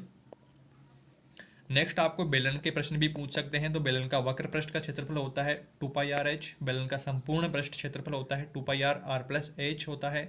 और बेलन का आयतन होता है πr²h। नेक्स्ट यहाँ पर देखिए वृत्त के बारे में प्रश्न जो पूछेगा आपसे, वृत्त का क्षेत्रफल πr² और वृत्त का परिमाप या परिधि 2πr, चित्र में आप यहाँ पर देख पा रहे हैं। नेक्स्ट यहाँ पर बात करें शंकु की, तो शंकु के वक्र पृष्ठ का क्षेत्रफल पूछ सकता है πrl। शंकु के संपूर्ण पृष्ठ का क्षेत्रफल भी पूछ सकता है πrl+r। शंकु का आयतन का अगर पूछे तो फॉर्मूला है 1/3 πr²h। नेक्स्ट यहाँ पर देखें तो आयत का क्षेत्रफल पूछ सकता है l गुणा b यानी कि लंबाई गुणा चौड़ाई। आयत का परिमाप पूछ सकता है 2 गुणा लंबाई प्लस चौड़ाई। और वर्ग में अगर पूछता है तो वर्ग का क्षेत्रफल आपको पूछ सकता है। तो वर्ग का क्षेत्रफल होता है भुजा गुणा भुजा यानी कि भुजा स्क्वायर। वर्ग का परिमाप होता है 4 गुणा भुजा। और त्रिभुज का अगर क्षेत्रफल पूछता है आपको तो 1/2 इंटू आधार गुणा ऊंचाई। और फिर इसी के साथ में आपको पाइथागोरस सूत्र वगैरह के बारे में पूछ सकता है, कर्ण के बारे में पूछ सकता है, आधार के बारे में या फिर लंब के बारे में पूछ सकता है। तो इतने सारे जो टॉपिक्स हैं दोस्तों, इनसे आपके क्वेश्चंस बन सकते हैं। तो इन क्वेश्चंस पर आपको थोड़ी सी प्रैक्टिस कर लेनी है। इन महत्वपूर्ण प्रश्नों की प्रैक्टिस जरूर करें। इसके बाद में अब हम बात करते हैं यूनिट 4 के बारे में। यूनिट 4 का नाम है बीजगणित तथा बीजगणितीय चिंतन के बारे में हम बात करेंगे। यहाँ पर देखिए ये जो चौथा यूनिट है आपके 8 नंबर का है, यानी कि एक प्रश्न आपके यहाँ से निबंधात्मक प्रश्न होगा और कुछ 1-2 प्रश्न आपके छोटे प्रश्न 1-2 नंबर के होंगे। यहाँ पर दोस्तों सभी को हम यहाँ पर डिटेल में डिस्कस करेंगे। जिन इंपॉर्टेंट पॉइंट्स की आपको एग्जाम में तैयारी की ज़रूरत है उन सभी पर हम यहाँ पर डिटेल में डिस्कस करेंगे। यहाँ पर देखिए पहला जो हमारा इंपॉर्टेंट पॉइंट होता है तो वो है बीजगणितीय चिंतन होता क्या है। तो अंकगणित का सामान्यकरण ही बीजगणित है, अर्थात गणितीय कथनों को बीजगणितीय स्वरूप में व्यक्त कर उनका संबंध देखना, विशेष स्थिति के लिए अज्ञात राशि का मान बता पाना बीजगणितीय सोच का एक मुख्य आधार है। प्रतीकों का उपयोग कर सामान्यकरण करना यही बीजगणित व बीजगणितीय चिंतन कहलाता है। नेक्स्ट हम यहाँ पर देखें तो अंकगणित तथा बीजगणित में अंतर क्या है। तो यहाँ पर देखिए अंकगणित में किसी क्रियाकलाप पर केंद्रित होने का अर्थ है विशिष्ट आंकिक उत्तरों का ज्ञान करना, जबकि बीजगणित में प्रक्रियाओं एवं संबंधों की उत्पत्ति तथा उन्हें सामान्य तथा सरल रूप में व्यक्त करने की जोर दिया जाता है। नेक्स्ट है यहाँ पर प्रक्रिया से चरण की ओर बढ़ने के चरण कौन कौन से हैं। थोड़ा सा यहाँ पर मिसप्रिंट हो गया है, आपको ध्यान में रखना है कि प्रक्रिया से नियम की ओर बढ़ने के चरण कौन कौन से हैं। पहला है विद्यार्थियों को विभिन्न परिस्थितियों में दिए गए संबंधों को सामान्य रूप में प्रदर्शित करने की आवश्यकता महसूस हो। नेक्स्ट है यहाँ पर अंकगणित को मात्राओं के बीच सामान्य संबंधों के रूप में देखा जा सकता है। थर्ड नंबर पर है बीजगणित में अक्षरों तथा संख्याओं को साथ साथ प्रयोग किया जाता है, यह केवल अक्षर या संकेत का उपयोग मात्र नहीं है। चौथे नंबर पर है संख्या का मान जानने से ज़्यादा महत्वपूर्ण उस संख्या का दूसरी संख्याओं के साथ संबंध जानना होता है। आगे हम बात करें कि सामान्यकरण क्या होता है। जो ये छोटे छोटे पॉइंट्स है दोस्तों, इनसे 1-2 नंबर के क्वेश्चंस आपके हर बार एग्जाम में आते हैं, तो आपको इनको थोड़ा सा ध्यान से देखना है। सामान्यकरण क्या होता है, तो पहले यहाँ पर विशेष जानकारी से सामान्य जानकारी प्राप्त करने की प्रक्रिया को हम सामान्यकरण कहते हैं। आगे हम बात करें पैटर्न की, तो पैटर्न क्या होता है। पैटर्न का सीखना जरूरी होता है क्योंकि पैटर्न आकर्षक तथा नियमों पर आधारित होते हैं एवं नियम बनाकर उन नियमों का सामान्यकरण करने में मदद करते हैं, सहायता करते हैं। आगे हम बात करें प्रत्यकीकरण के बारे में, तो बीजगणित वस्तुतः अंकगणित का ही प्रसार है। बीजगणित गणित की एक संक्षिप्त भाषा है जिसका विकास अंकगणित के साथ ही संभव हो सका है। अंकगणित की संख्या प्रणाली को आधार बनाकर जब संख्याओं के स्थान पर प्रतीक अक्षरों, पदों या संकेतों का प्रयोग किया जाने लगा तो बीजगणित का जन्म हुआ। संख्याओं के स्थान पर प्रयुक्त प्रतीक, अक्षर, पद या संकेत बीज कहलाते हैं। अब हम बात करें यहाँ पर आगे अमूर्तीकरण क्या है, तो ऐसी स्थितियाँ जो हमने देखी नहीं है और शायद देख भी नहीं सकते, ऐसी परिस्थितियों को बीजगणित की भाषा में अमूर्तीकरण कहते हैं। अमूर्त सोच का विकास 10 से 11 वर्ष की अवस्था में होता है। यानी कि दोस्तों मैं किसी वस्तु के बारे में आपको कहूँ, मान लीजिए कि आपको मैं ताजमहल के बारे में बता रहा हूँ, तो आप कल्पना कर लेंगे कि ताजमहल किस तरह से है, 4 स्तंभ हैं चारों ओर, एक भव्य सफ़ेद कलर की मंजिल है, इमारत है, तो आप परिकल्पना उसकी कर पाएंगे। अमूर्त सोच का विकास जो है 10 से 11 वर्ष के बच्चे हैं, जो 10-11 वर्ष से ऊपर वाले हैं, उनके मन में वहाँ पर होता है अमूर्त सोच का विकास। और मूर्त क्या होता है? मूर्त यानी कि जब आपके सामने वस्तु होगी तभी आप उसके बारे में बात कर पाएंगे। तो इस तरह से आप समझ लेंगे। समापवर्त्य क्या है? तो जो संख्याएं दी हुई संख्याओं के गुणज होती हैं उन्हें उन संख्याओं का समापवर्त्य कहते हैं। आगे हम बात करें गुणनखंड की, तो जो संख्याएं दी हुई संख्या को पूरा पूरा भाग देती हैं उन संख्याओं को उस संख्या का गुणनखंड कहते हैं। आगे हम बात करें इंपॉर्टेंट पॉइंट, चर की अवधारणा क्या है? तो गणितीय कथनों को व्यक्त करने के लिए हम अंग्रेजी हिंदी अक्षर या प्रतीकों का प्रयोग करते हैं। इनमें अक्षर पूर्ण संख्या या प्राकृत संख्या के प्रतीक के रूप में इस्तेमाल किए जाते हैं। इनका मान स्थिर नहीं रहता है, इनका मान परिवर्तित होता रहता है, इसलिए इन्हें चर राशि कहते हैं। आगे हम बात करें समीकरण क्या होता है। समीकरण में देखिए, समीकरण दो राशियों या व्यंजकों के बीच एक संबंध होता है, जैसे 5 + l बराबर 7 - l हो जाएगा, और यहाँ पर देखिए 9 + l = 6 + 4 हो जाएगा। जब आप किसी व्यंजक में किसी चर का उपयोग करते हैं तो उन्हें समीकरण कहा जाता है। आगे हम बात करें रैखिक समीकरण कितने होते हैं। तो रैखिक समीकरण में देखिए, एक सीधी रेखा बनाने के लिए दिया गया समीकरण रैखिक समीकरण कहलाता है। इसके कितने भेद होते हैं? तो भेद यहाँ पर दो हैं, एक चर वाले रैखिक समीकरण और दो चर वाले रैखिक समीकरण। सभी के बारे में उदाहरण हम यहाँ पर देख लेते हैं। दोनों में देखिए, पहला उदाहरण है 3n + 7 = 25 है। तो इसमें देखिए हम क्या करेंगे, n का मान कैसे ज्ञात करेंगे? n को इधर रख लेंगे, बाकी सब इधर भेज देंगे।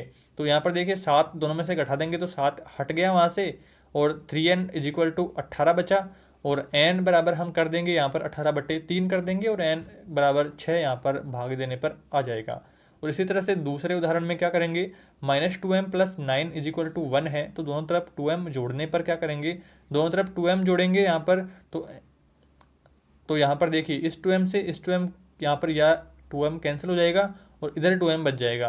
यहाँ पर देखिए 9 बराबर 1 + 2m हो गया, और दोनों तरफ 1 घटाने पर दोनों तरफ 1 घटा देंगे तो m बराबर 8/2 यहाँ पर हो जाएगा।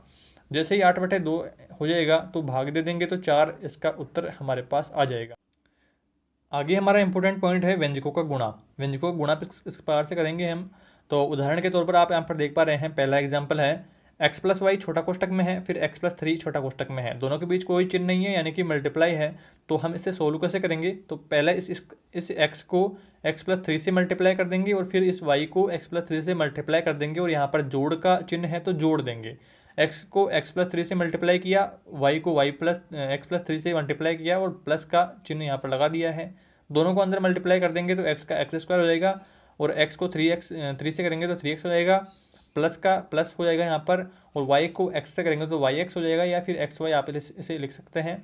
और आगे यहाँ पर y को 3 से करेंगे तो 3y यहाँ पर हो जाएगा। तो इस तरह से इस समीकरण का सोल्यूशन हमारे सामने आ जाएगा। और आगे हम बात करें, s - 9 यहाँ पर है छोटे कोष्टक में, और दूसरी तरफ है u + s छोटे कोष्टक में, दोनों के बीच कोई चिन्ह नहीं है, यानी कि मल्टीप्लाई है। तो हम इसे सोल्व कैसे करेंगे? तो s को पहले u + s से मल्टीप्लाई करना है, फिर माइनस का चिन्ह है तो माइनस लगा देना है, और 9 को क्या करना है, u + s से मल्टीप्लाई करना है। दोनों को यहाँ पर सोल्व करेंगे तो su + s² - 9u - 9s यहाँ पर हमारे पास इसका सोल्यूशन आ गया है। थर्ड हम यहाँ पर देखें तो a - 3 मल्टीप्लाई है यहाँ पर, और d - 2 है। इसे सोल्व कैसे करेंगे? पहले a को d - 2 से मल्टीप्लाई कर देंगे, फिर माइनस का चिन्ह है माइनस लगा देंगे, और 3 को d - 2 से मल्टीप्लाई यहाँ पर कर देंगे। तो इस तरह से हमारे सामने समीकरण हमारा आ गया है, ad - 2a - 3d प्लस का 6। आगे हम यहाँ पर देखिए, नेक्स्ट पॉइंट है हमारा व्यंजकों का गुणनखंड किस प्रकार से करेंगे। अभी हमने देखा कि गुणनखंड दिया हुआ था, उससे हमने समीकरण व्यंजक प्राप्त किए, और अब हमें व्यंजक दिया हुआ है और गुणनखंड प्राप्त करने हैं। यहाँ पर देखिए x² + 5x + 6, इसको सॉल्यूशन कैसे करेंगे? फर्स्ट को और लास्ट को आपस में मल्टीप्लाई कर देना है, यानी कि x² को 6 से मल्टीप्लाई करेंगे तो 6x² हो जाएगा, और जो बीच वाली संख्या है 5x, इसके हमें दो टुकड़े करने हैं, यानी कि दो टुकड़ों में जोड़ने पर 5x आना चाहिए और मल्टीप्लाई करने पर 6x² आना चाहिए। तो दोनों टुकड़े हैं 2x + 3x है, तो यानी कि 2x + 3x को जोड़ेंगे तो 5x हो जाएगा, और मल्टीप्लाई करेंगे तो 3 × 6 यहाँ पर 6x² हो जाएगा। तो इस तरह से यहाँ पर लिख देंगे, और यहाँ पर 5 बाई मिस्टेक लिख गया है तो ये 6 है यहाँ पर लास्ट में। तो यहाँ पर देखिए अब इसका सोल्यूशन कैसे होगा, यहाँ से इन दोनों में क्या कॉमन आ रहा है, x कॉमन आ रहा है, तो x कॉमन ले लेंगे और x + 2 कोष्टक में बच जाएगा। यहाँ पर देखिए 3x + 6 में क्या कॉमन आ रहा है, 3 कॉमन आ रहा है तो 3 कॉमन ले लेंगे और x+2 अंदर बच गया है तो x+2 यहाँ से कॉमन ले लेंगे, x+2 हो गया है और बाहर बच गया x+3 तो x+3 यहाँ पर आ जाएगा। तो इस तरह से समीकरण का सोल्यूशन दे देंगे। आगे हम देखिए एक और एग्जाम्पल देख लेते हैं जिससे आपको अच्छे से समझ में आ जाए। नेक्स्ट एग्जाम्पल है यहाँ पर x² - 9x + 18। 18 को क्या करेंगे, फर्स्ट से मल्टीप्लाई कर देंगे तो 18x² हो गया है। और 9x के क्या करने हैं, 2 टुकड़े करने हैं जिनको जोड़ने पर तो -9x आए और मल्टीप्लाई करने पर 18x² आए। तो x को क्या करेंगे, यहाँ पर देखिए 3x - 6x, 2 टुकड़े हमने कर लिए हैं, दोनों को जोड़ेंगे तो -3x - 6x क्या होंगे, माइनस का 9x हो जाएगा और मल्टीप्लाई करेंगे तो माइनस से माइनस कैंसिल और 36 18 यहाँ पर हो जाएगा। तो यहाँ पर देखिए नेक्स्ट स्टेप में हमने टुकड़े लिख दिए हैं। थर्ड स्टेप में क्या करेंगे, यहाँ पर कॉमन लेंगे, x - x3 में x कॉमन आ गया है और x - 3 हो गया है और यहाँ पर माइनस का माइनस चिन्ह आ गया है और यहाँ इन दोनों में 6 कॉमन आ गया है और x - 3 कोष्टक में बच गया है। दोनों 2x - 3 में से एक x - 3 यहाँ पर ले लिया है हमने और एक x - 6 हमने यहाँ पर ले लिया है। तो इस तरह से हमारे गुणनखंड तैयार हो गए हैं। आगे हम बात करें अन्य महत्वपूर्ण उदाहरणों के बारे में जिनसे क्वेश्चंस आपके काफ़ी बार एग्जाम में आए हुए हैं। इन सभी टॉपिक्स को आपको ध्यान से पढ़ना है। यदि 3x + 4y = 28 है एवं 5x - 2y = 12 है, इनमें आपको x और y का मान प्राप्त करना है। तो क्या करेंगे, हमें इन दोनों समीकरण को जोड़ देना है। अब यहाँ पर देखिए दोनों समीकरण हैं तो यहाँ पर देखिए क्या करेंगे, y का मान हटा देते हैं। y का मान कैसे हटाएंगे, 4y दोनों को जोड़ेंगे, यहाँ पर दोनों को जोड़ने पर क्या होगा कि यहाँ पर 4y है और -2y है। तो अगर यहाँ पर 4y हो जाए तो यहाँ पर y से y कैंसिल हो जाए तो हम क्या करेंगे, इसको 2 से मल्टीप्लाई कर देंगे जिससे क्या होगा कि ये 4y हो जाएगा और यहाँ पर 4y से 4y कैंसिल हो जाएगा।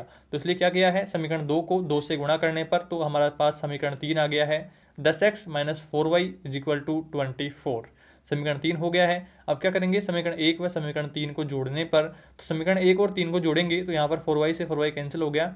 3x + 10x यहाँ पर क्या होगा 13x और = में क्या हो जाएगा, यहाँ पर 28 और 24 को जोड़ेंगे तो 52 यहाँ पर हो जाएगा। x का मान ज्ञात कर लेंगे, 52 के नीचे 13 को भेज देंगे तो x बराबर क्या होगा 4 हो गया है। x बराबर 4 यहाँ पर उत्तर हमारे पास x का मान आ गया है। और अब इस समीकरण से x के मान से क्या करेंगे, समीकरण 1 में मान रख देंगे x का तो y का मान हमारे पास आ जाएगा। तो इस तरह से सोल्यूशन कर देंगे आप। 3 × 4 प्लस का 4y = 28 हो गया है यहाँ पर और 12 हो गया, 3 × 4 = 12 और 4y हो गया है यहाँ पर 28 हो गया है। y का मान ज्ञात कर लेंगे, y इधर रख लेंगे और 28 - 12 हो गया है 16 हो गया और 4y = 16 हो गए तो y = 4 हमारे पास आ गया है। और इस तरह से x = 4 और y = 4 हमारे पास दोनों मान x y के आ गए हैं। नेक्स्ट हमारा इसी तरह से अगला क्वेश्चन है 9a² - 42ab + 49b² के गुणनखंड कीजिए। यदि a = 5 है और b = 2 है तो व्यंजक का मान भी आपको ज्ञात करना है। तो पहले हमारे पास देखिए समीकरण में कुछ कट रहा है तो काट देंगे। देखिए इसको हम लिख सकते हैं 3a का होल स्क्वायर लिख सकते हैं और इसको हम थोड़ा सा सोल्व करके क्या लिख सकते हैं कि 2 3a 7b हम यहाँ पर लिख सकते हैं। और यहाँ पर देखिए 49b² को क्या करेंगे कि 7b का होल स्क्वायर हम यहाँ पर लिख सकते हैं। तो क्या होगा हमारे पास a - b² बराबर क्या होता है कि a² - 2ab + b² की स्थिति हमारे पास आ गई है। तो a - b का होल स्क्वायर हमारे पास आ गया है यानी कि 3a - 7b का होल स्क्वायर। 3a - 7b के होल स्क्वायर में क्या करेंगे 5 और 2 मान रख देंगे a और b का, जिसका उत्तर हमारे पास यहाँ पर 1 आ गया है। उस तरह से हम इस प्रश्न का सॉल्यूशन कर लेंगे। आगे हम बात करें, नेक्स्ट इंपॉर्टेंट पॉइंट है हमारा बीजगणित सीखने की प्रक्रिया में विद्यार्थियों को आने वाले किन कठिनाइयों का सामना करना पड़ता है, क्या क्या परेशानियां बच्चों को होती है बीजगणित सीखने में या बीजगणित के क्वेश्चन सोल्व करने में। तो प्राय विद्यार्थी बीजगणित के प्रश्नों को बिना समझे यांत्रिक रूप से हल करते हैं तथा क्रियाविधि को रटकर बीजगणित के प्रश्नों को हल करते हैं। अधिकांश विद्यार्थी बीजगणित को अंकगणित से अलग विषय मानते हैं तथा यह समझ पाने की असमर्थता रखते हैं कि बीजगणित अंकगणित का एक प्रसार मात्र है। विद्यार्थियों को बीजगणित चिंतन एवं तर्क की गहनता को न समझ पाने के कारण ही बीजगणित सीखने की प्रक्रिया में बच्चों को परेशानियों का सामना करना पड़ता है। चौथा यूनिट यहाँ पर कंप्लीट होता है और अब हम बात करते हैं यूनिट 5 के बारे में। 5वां जो इकाई है आपका आंकड़ों का प्रबंधन, आंकड़ों के बारे में बात करी गई है।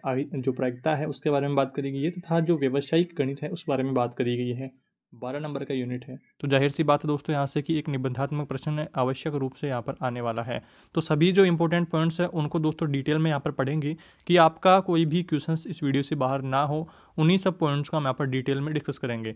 तो आपको दोस्तों लगातार वीडियो में बने रहना है, जिससे आपको अच्छे से समझ में आ जाए कि क्या क्या पॉइंट्स हैं जो आपकी एग्जाम की दृष्टि से इंपॉर्टेंट हैं। तो आइए शुरू करते हैं। अगर आपने वीडियो अभी तक लाइक नहीं किया है तो वीडियो को लाइक कर दीजिए और चैनल को सब्सक्राइब जरूर कर दीजिए, और वीडियो को दोस्तों अपने सभी फ्रेंड्स में शेयर जरूर करें ताकि उनको भी थोड़ा सा बेनिफिट यहाँ पर हो जाए अपनी तैयारी को लेकर।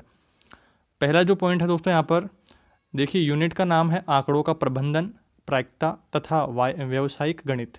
व्यावसायिक गणित में क्या होता है, ब्याज, लाभ, हानि वगैरह जो होते हैं व्यावसायिक गणित में आते हैं। प्रायिकता आप जानते ही हैं। आंकड़ों का प्रबंधन पहले हम देखते हैं। तो आंकड़े क्या होते हैं, आंकड़ों पर हम यहाँ पर बात करें तो आंकड़े संख्याओं के वे संग्रह हैं जो कुछ सूचनाएं देने के लिए एकत्रित किए जाते हैं। आंकड़े दो प्रकार के होते हैं, प्राथमिक आंकड़े और द्वितीयक आंकड़े।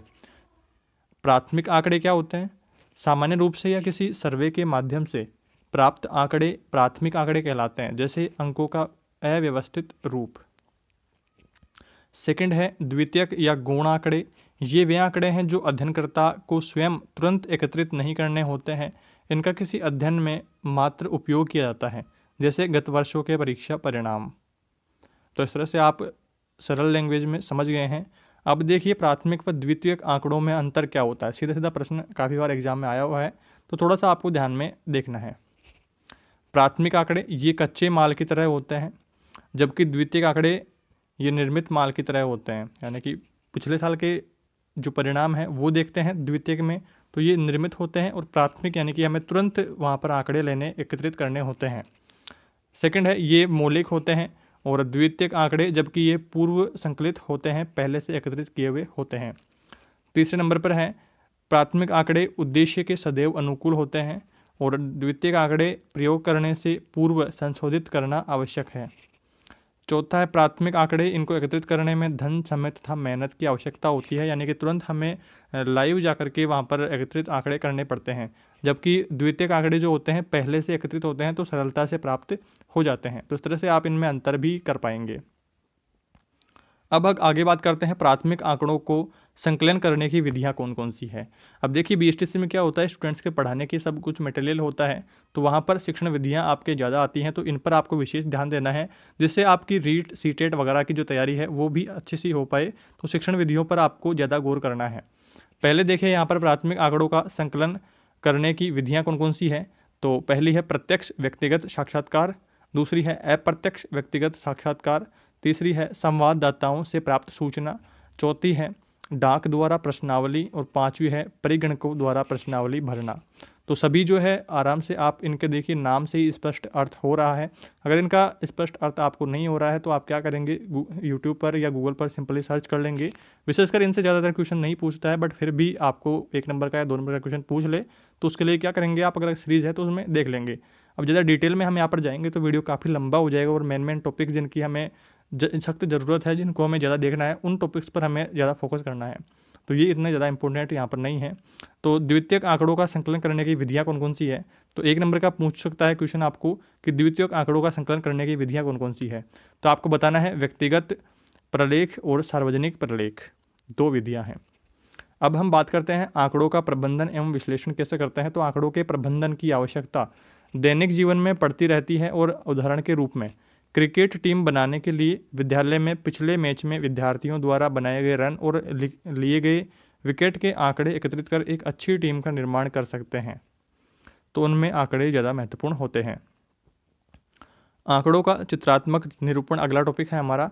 तो आंकड़ों के ग्राफिक निरूपण चित्रात्मक हमें आंकड़ों को समझने और याद करने में सरलता प्रदान करने के साथ साथ उन्हें आकर्षित भी बना देता है। चित्र हमारे मस्तिष्क में अधिक स्थायी होते हैं, और इस तरह से आंकड़ों में निष्कर्ष शीघ्रता से निकाल लेते हैं।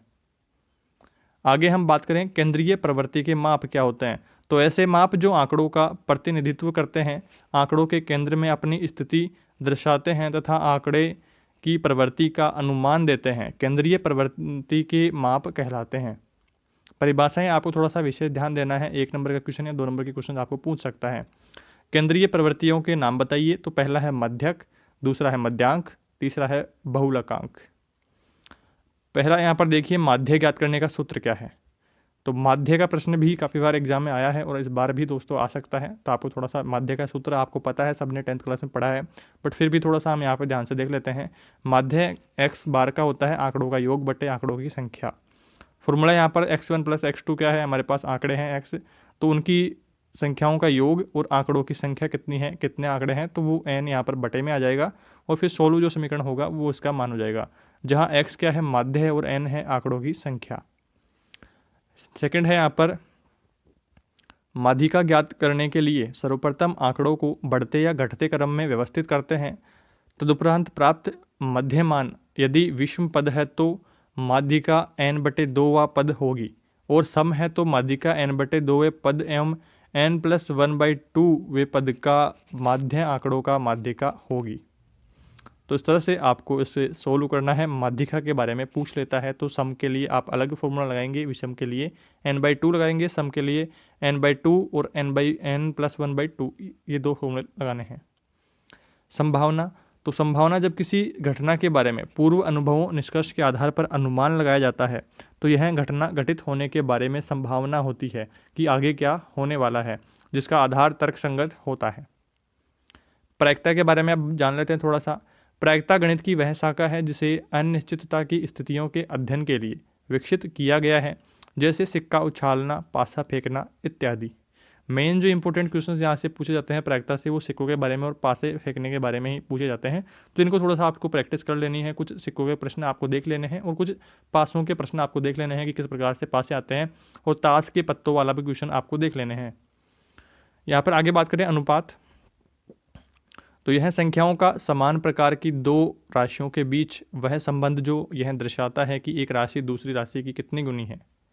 दो सजातीय राशियों a और b को अनुपात को a/b अथवा a/b अथवा a/, यहाँ पर b a/b से प्रकट करते हैं। अनुपात का चिन्ह रेशियो होता है, ऊपर नीचे दो बिंदु यहाँ पर होती है, तो इसे अनुपात कहते हैं।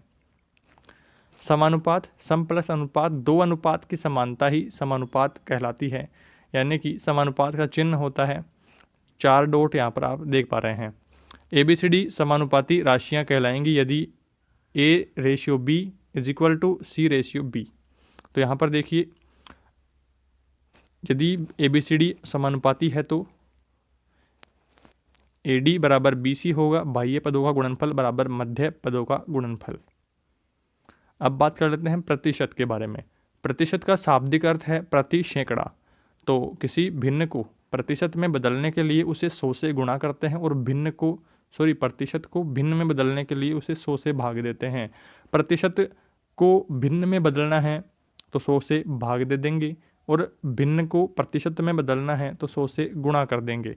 जैसे 3/4 हमारे पास भिन्न है, प्रतिशत में बदलना है 100 से गुणा कर दिया है, और 30% है और भिन्न में बदलना है तो 100 का भाग दे दिया है, यहाँ पर 3/10 हमारे पास आ गया है। तो इस तरह से आप उदाहरण से अच्छे से समझ गए हैं। अब बात कर लेते हैं VAT क्या होता है। किसी वस्तु की बिक्री पर बिक्री कर होता है। VAT सरकार द्वारा वसूला जाता है। यह बिक्री कर वस्तु के विक्रय मूल्य पर लगता है और इस राशि को बिल की राशि में जोड़ दिया जाता है। इस प्रकार वसूला गया वेट या वैल्यू एडेड टैक्स कहलाता है। तो इसको भी आपको ध्यान में रखना है, फुल फॉर्म आपको पूछ सकता है वैल्यू एडेड टैक्स। बारंबारता, किसी एक आंकड़ों की आवर्ती जितनी बार होती है वह उस आंकड़े या प्रेक्षण की बारंबारता कहलाती है। अब आगे हम यहाँ पर प्रायिकता के कुछ उदाहरण देख लेते हैं। तो पहला उदाहरण है यहाँ पर एक सिक्का जो है 2 बार उछाला जाता है। 2 बार उछालने पर चित्त आने की प्रायिकता क्या होगी। जब एक सिक्के को 2 बार उछालेंगे तो मान लीजिए कि 2 बार उछाला सिक्के को, तो पहली बार क्या होगा कि हो सकता है दोनों बार में हेड आ जाए, हो सकता है एक बार हेड आए एक बार टेल आ जाए, या हो सकता है एक बार टेल आए एक बार हेड आ जाए, या फिर हो सकता है दोनों बार टेल आ जाए। तो इस तरह से 4 संभावनाएं परिणाम हमारे पास बन रहे हैं, 4 संभावित परिणाम, कुल 4 हमारे पास हो गए। और अनुकूल परिणाम है 2 बार चित्त आने चाहिए, तो 2 बार चित्त हमारे पास एक स्थिति में बन रहे हैं कि दोनों बार चित्त यहाँ पर आने चाहिए। तो इस तरह से प्रायिकता क्या होगी 1/4 होगी। तो इस तरह से आपको प्रायिकता के जो क्वेश्चन हैं वो सोल्व करने हैं। आगे हम यहाँ पर बात करें लाभ हानि का, तो महत्वपूर्ण सूत्र होते हैं लाभ का होता है विक्रय मूल्य माइनस क्रय मूल्य, तो हमारे पास लाभ आ जाएगा। और हानि अगर हमें ज्ञात करनी है तो क्रय मूल्य माइनस विक्रय मूल्य कर देंगे तो हानि हम ज्ञात कर लेंगे। प्रतिशत में अगर हमारे पास है तो लाभ प्रतिशत पता करना है तो लाभ बटा क्रय मूल्य मल्टीप्लाई करना है 100 से, और हानि प्रतिशत ज्ञात करना है तो हानि बटे क्रय मूल्य मल्टीप्लाई करना है 100 से। किसी भी संख्या का या भिन्न का हमें प्रतिशत पता करना है तो 100 से मल्टीप्लाई करना है। अंकित मूल्य, यहाँ पर अंकित मूल्य पता करने के लिए क्या करेंगे, विक्रय मूल्य प्लस छूट राशि दोनों को जोड़ देंगे तो हमारे पास अंकित मूल्य आ जाएगा। और छूट कैसे पता करते हैं, छूट प्रतिशत, तो छूट बटे अंकित मूल्य मल्टीप्लाई करना है 100 से, तो हमारे पास छूट का प्रतिशत आ जाएगा। उदाहरण आप यहाँ पर देख पा रहे हैं, यदि एक साइकिल 450 रुपये में बेची जाए, यदि एक साइकिल 450 रुपये में बेची जाए तो 10% हानि होती है। यदि वह 540 रुपये में बेची जाए तो कितने प्रतिशत हानि या लाभ होता है। एक साइकिल 450 रुपये में बेची जाए तो 10% हानि होती है, और 540 में अगर उसे बेचेंगे तो कितने प्रतिशत हानि होगी या लाभ होगा। तो यहाँ पर देखिए, माना साइकिल का क्रय मूल्य जो है 100 रुपये है, विक्रय मूल्य 100 माइनस 10 यानी कि 90 रुपये। 10% की हानि हो रही है यहाँ पर, तो 10 कम कर देंगे यानी कि 90 रुपये में हमने उसे बेचा। जब 90 रुपये विक्रय मूल्य है तो क्रय मूल्य 100 रुपये है।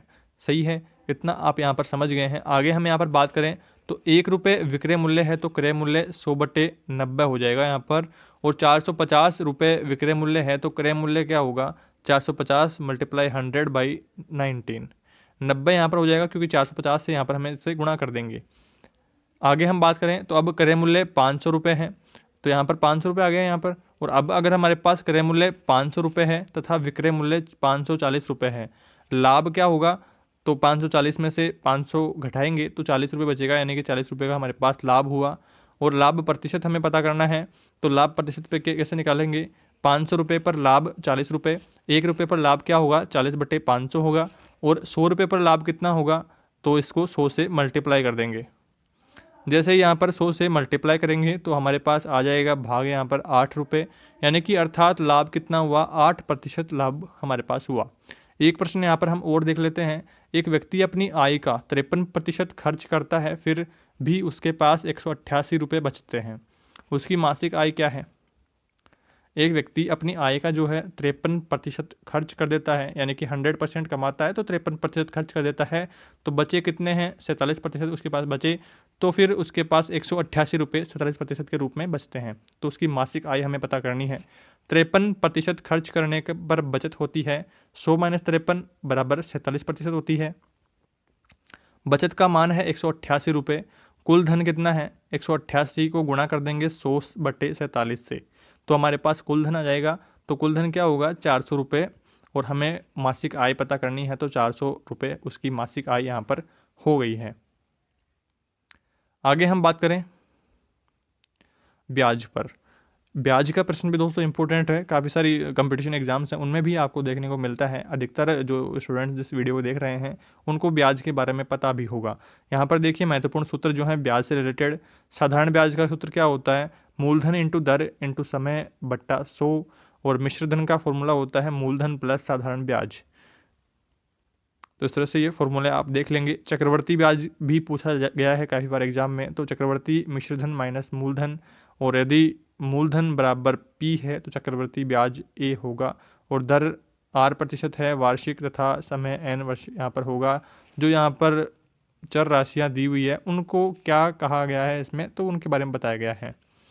यहाँ पर देखिए कुछ टर्म्स यहाँ पर देख लेते हैं। जब चक्रवर्ती ब्याज वार्षिक संशोधित किया जाए तब चक्रवर्ती ब्याज CI बराबर P1 प्लस R/100 का पावर N माइनस 1 होगा, तथा चक्रवर्ती मिश्रधन A बराबर P कोष्टक 1 प्लस R/100 की पावर N यहाँ पर हमारे पास होने वाला है फॉर्मूला। और सेकंड है चक्रवर्ती ब्याज प्रति 6 माह ही संयोजित किया जाए, तो अगर 6 माह का पूछता है तो A बराबर P कोष्टक में 1 प्लस R/2 इंटू 100 का पावर 2N। जब चक्रवर्ती ब्याज प्रति तिमाही संयोजित किया जाए तब A is equal to P कोष्टक में 1 प्लस R/4 इंटू 100 की पावर में आ जाएगा 4N। उदाहरण के तौर पर हम यहाँ पर देख लेते हैं, एक उदाहरण लेकर के समझेंगे तो आपको अच्छे से समझ में आ जाएगा। मूलधन क्या है, 400 रुपये है, तथा वार्षिक ब्याज संयोजन से दर 10% से 2 वर्ष के लिए उधार दिया गया है। सरल ब्याज एवं मिश्रधन आपको ज्ञात करना है। तो मूलधन क्या है, 400 रुपये है, दर कितनी है, 10% है, और समय है 2 वर्ष। सरल ब्याज हम पहले पता कर लेते हैं। तो मूलधन इंटू समय इंटू दर बटे 100। मूलधन भी है हमारे पास, समय भी है और दर भी है, और बटे में 100 आपको लगा देना है। तो हमारे पास 80 रुपये यहाँ पर सरल ब्याज आ गया है। सरल ब्याज आते ही क्या करेंगे, मिश्रधन का फॉर्मूला होता है मूलधन प्लस ब्याज। तो मूलधन क्या है, 400 रुपये है, और ब्याज हमें अभी ज्ञात हुआ 80 रुपये। तो 480 रुपये हमारे पास यहाँ पर आंसर आ गया है। दोस्तों इन क्वेश्चंस को जो है आपको ध्यान से समझ लेना है। हो सकता है आपको टाइम समझ में नहीं आ रहा हो, आप वीडियो को एक बार और देखेंगे तो आपको ठीक से समझ में आ जाएगा, और इसकी PDF जो है टेलीग्राम पर आपको मिल जाएगी, तो उसको भी आप अच्छे से देख लें क्वेश्चन को, ताकि आपको अच्छे से समझ में आ जाए। हो सकता है कहीं पर मेरे समझाने में चूक हुई हो, तो आप ठीक से समझेंगे तभी आपको प्रोसेस पता करनी है, रटना बिल्कुल नहीं है, आपको ठीक से समझते हुए याद करना है। अब बात करते हैं आयत चित्र के बारे में। तो उदाहरण के तौर पर उचित पैमाना मानकर निम्नांकित आंकड़ों का आयत चित्र बनाइए। भाग लेने वाले, दौड़ में भाग लेने वाले कितने हैं, 0 से 9 जीरो है, और 10 से 19 30 जने हैं, और 20 से 29 जो है 50 जने हैं, और 30 से 29 यहाँ पर 30 है। यहाँ पर इस तरह से आंकड़े हैं। तो इनका आंसर आप किस प्रकार से देंगे। तो आयत चित्र के दंड सदैव ऊर्ध्वाधर होते हैं। आयत चित्र के दंडों के बीच कोई रिक्त स्थान नहीं होता, क्योंकि अंतरालों के बीच कोई भी अंतर यहाँ पर नहीं होता है। तो आयत चित्र का बारे में आप विशेषता देख लीजिए कि आयत चित्र के दंड सदैव ऊर्ध्वाधर होते हैं। आयत चित्र के दंडों के बीच कोई रिक्त स्थान नहीं होता है। यानी कि यहाँ पर देखिए, चित्र में आप देख रहे हैं, इनके बीच में ये जो स्तंभ बने हुए हैं, इनके बीच में कोई भी स्थान यहाँ पर नहीं है, यानी कि एक से एक जुटा हुआ है। तो इस तरह से आपको इनको ध्यान में रखना है, क्योंकि अंतरालों के बीच कोई भी अंतर नहीं है। दौड़ों की संख्या है, खड़े में यहाँ पर है आधार में, और आधार में है यहाँ पर दौड़ में भाग लेने वालों की संख्या है, और 90 डिग्री पे वाई पे क्या है, दौड़ों की संख्या है। सेंटर पे 0 है, ऊपर वाली वाई है, और इधर आधार में जो है x है। ये आपको ध्यान में रखना है। पैमाना भी आप यहाँ पर ले सकते हैं। नेक्स्ट है अब दंड आरेख।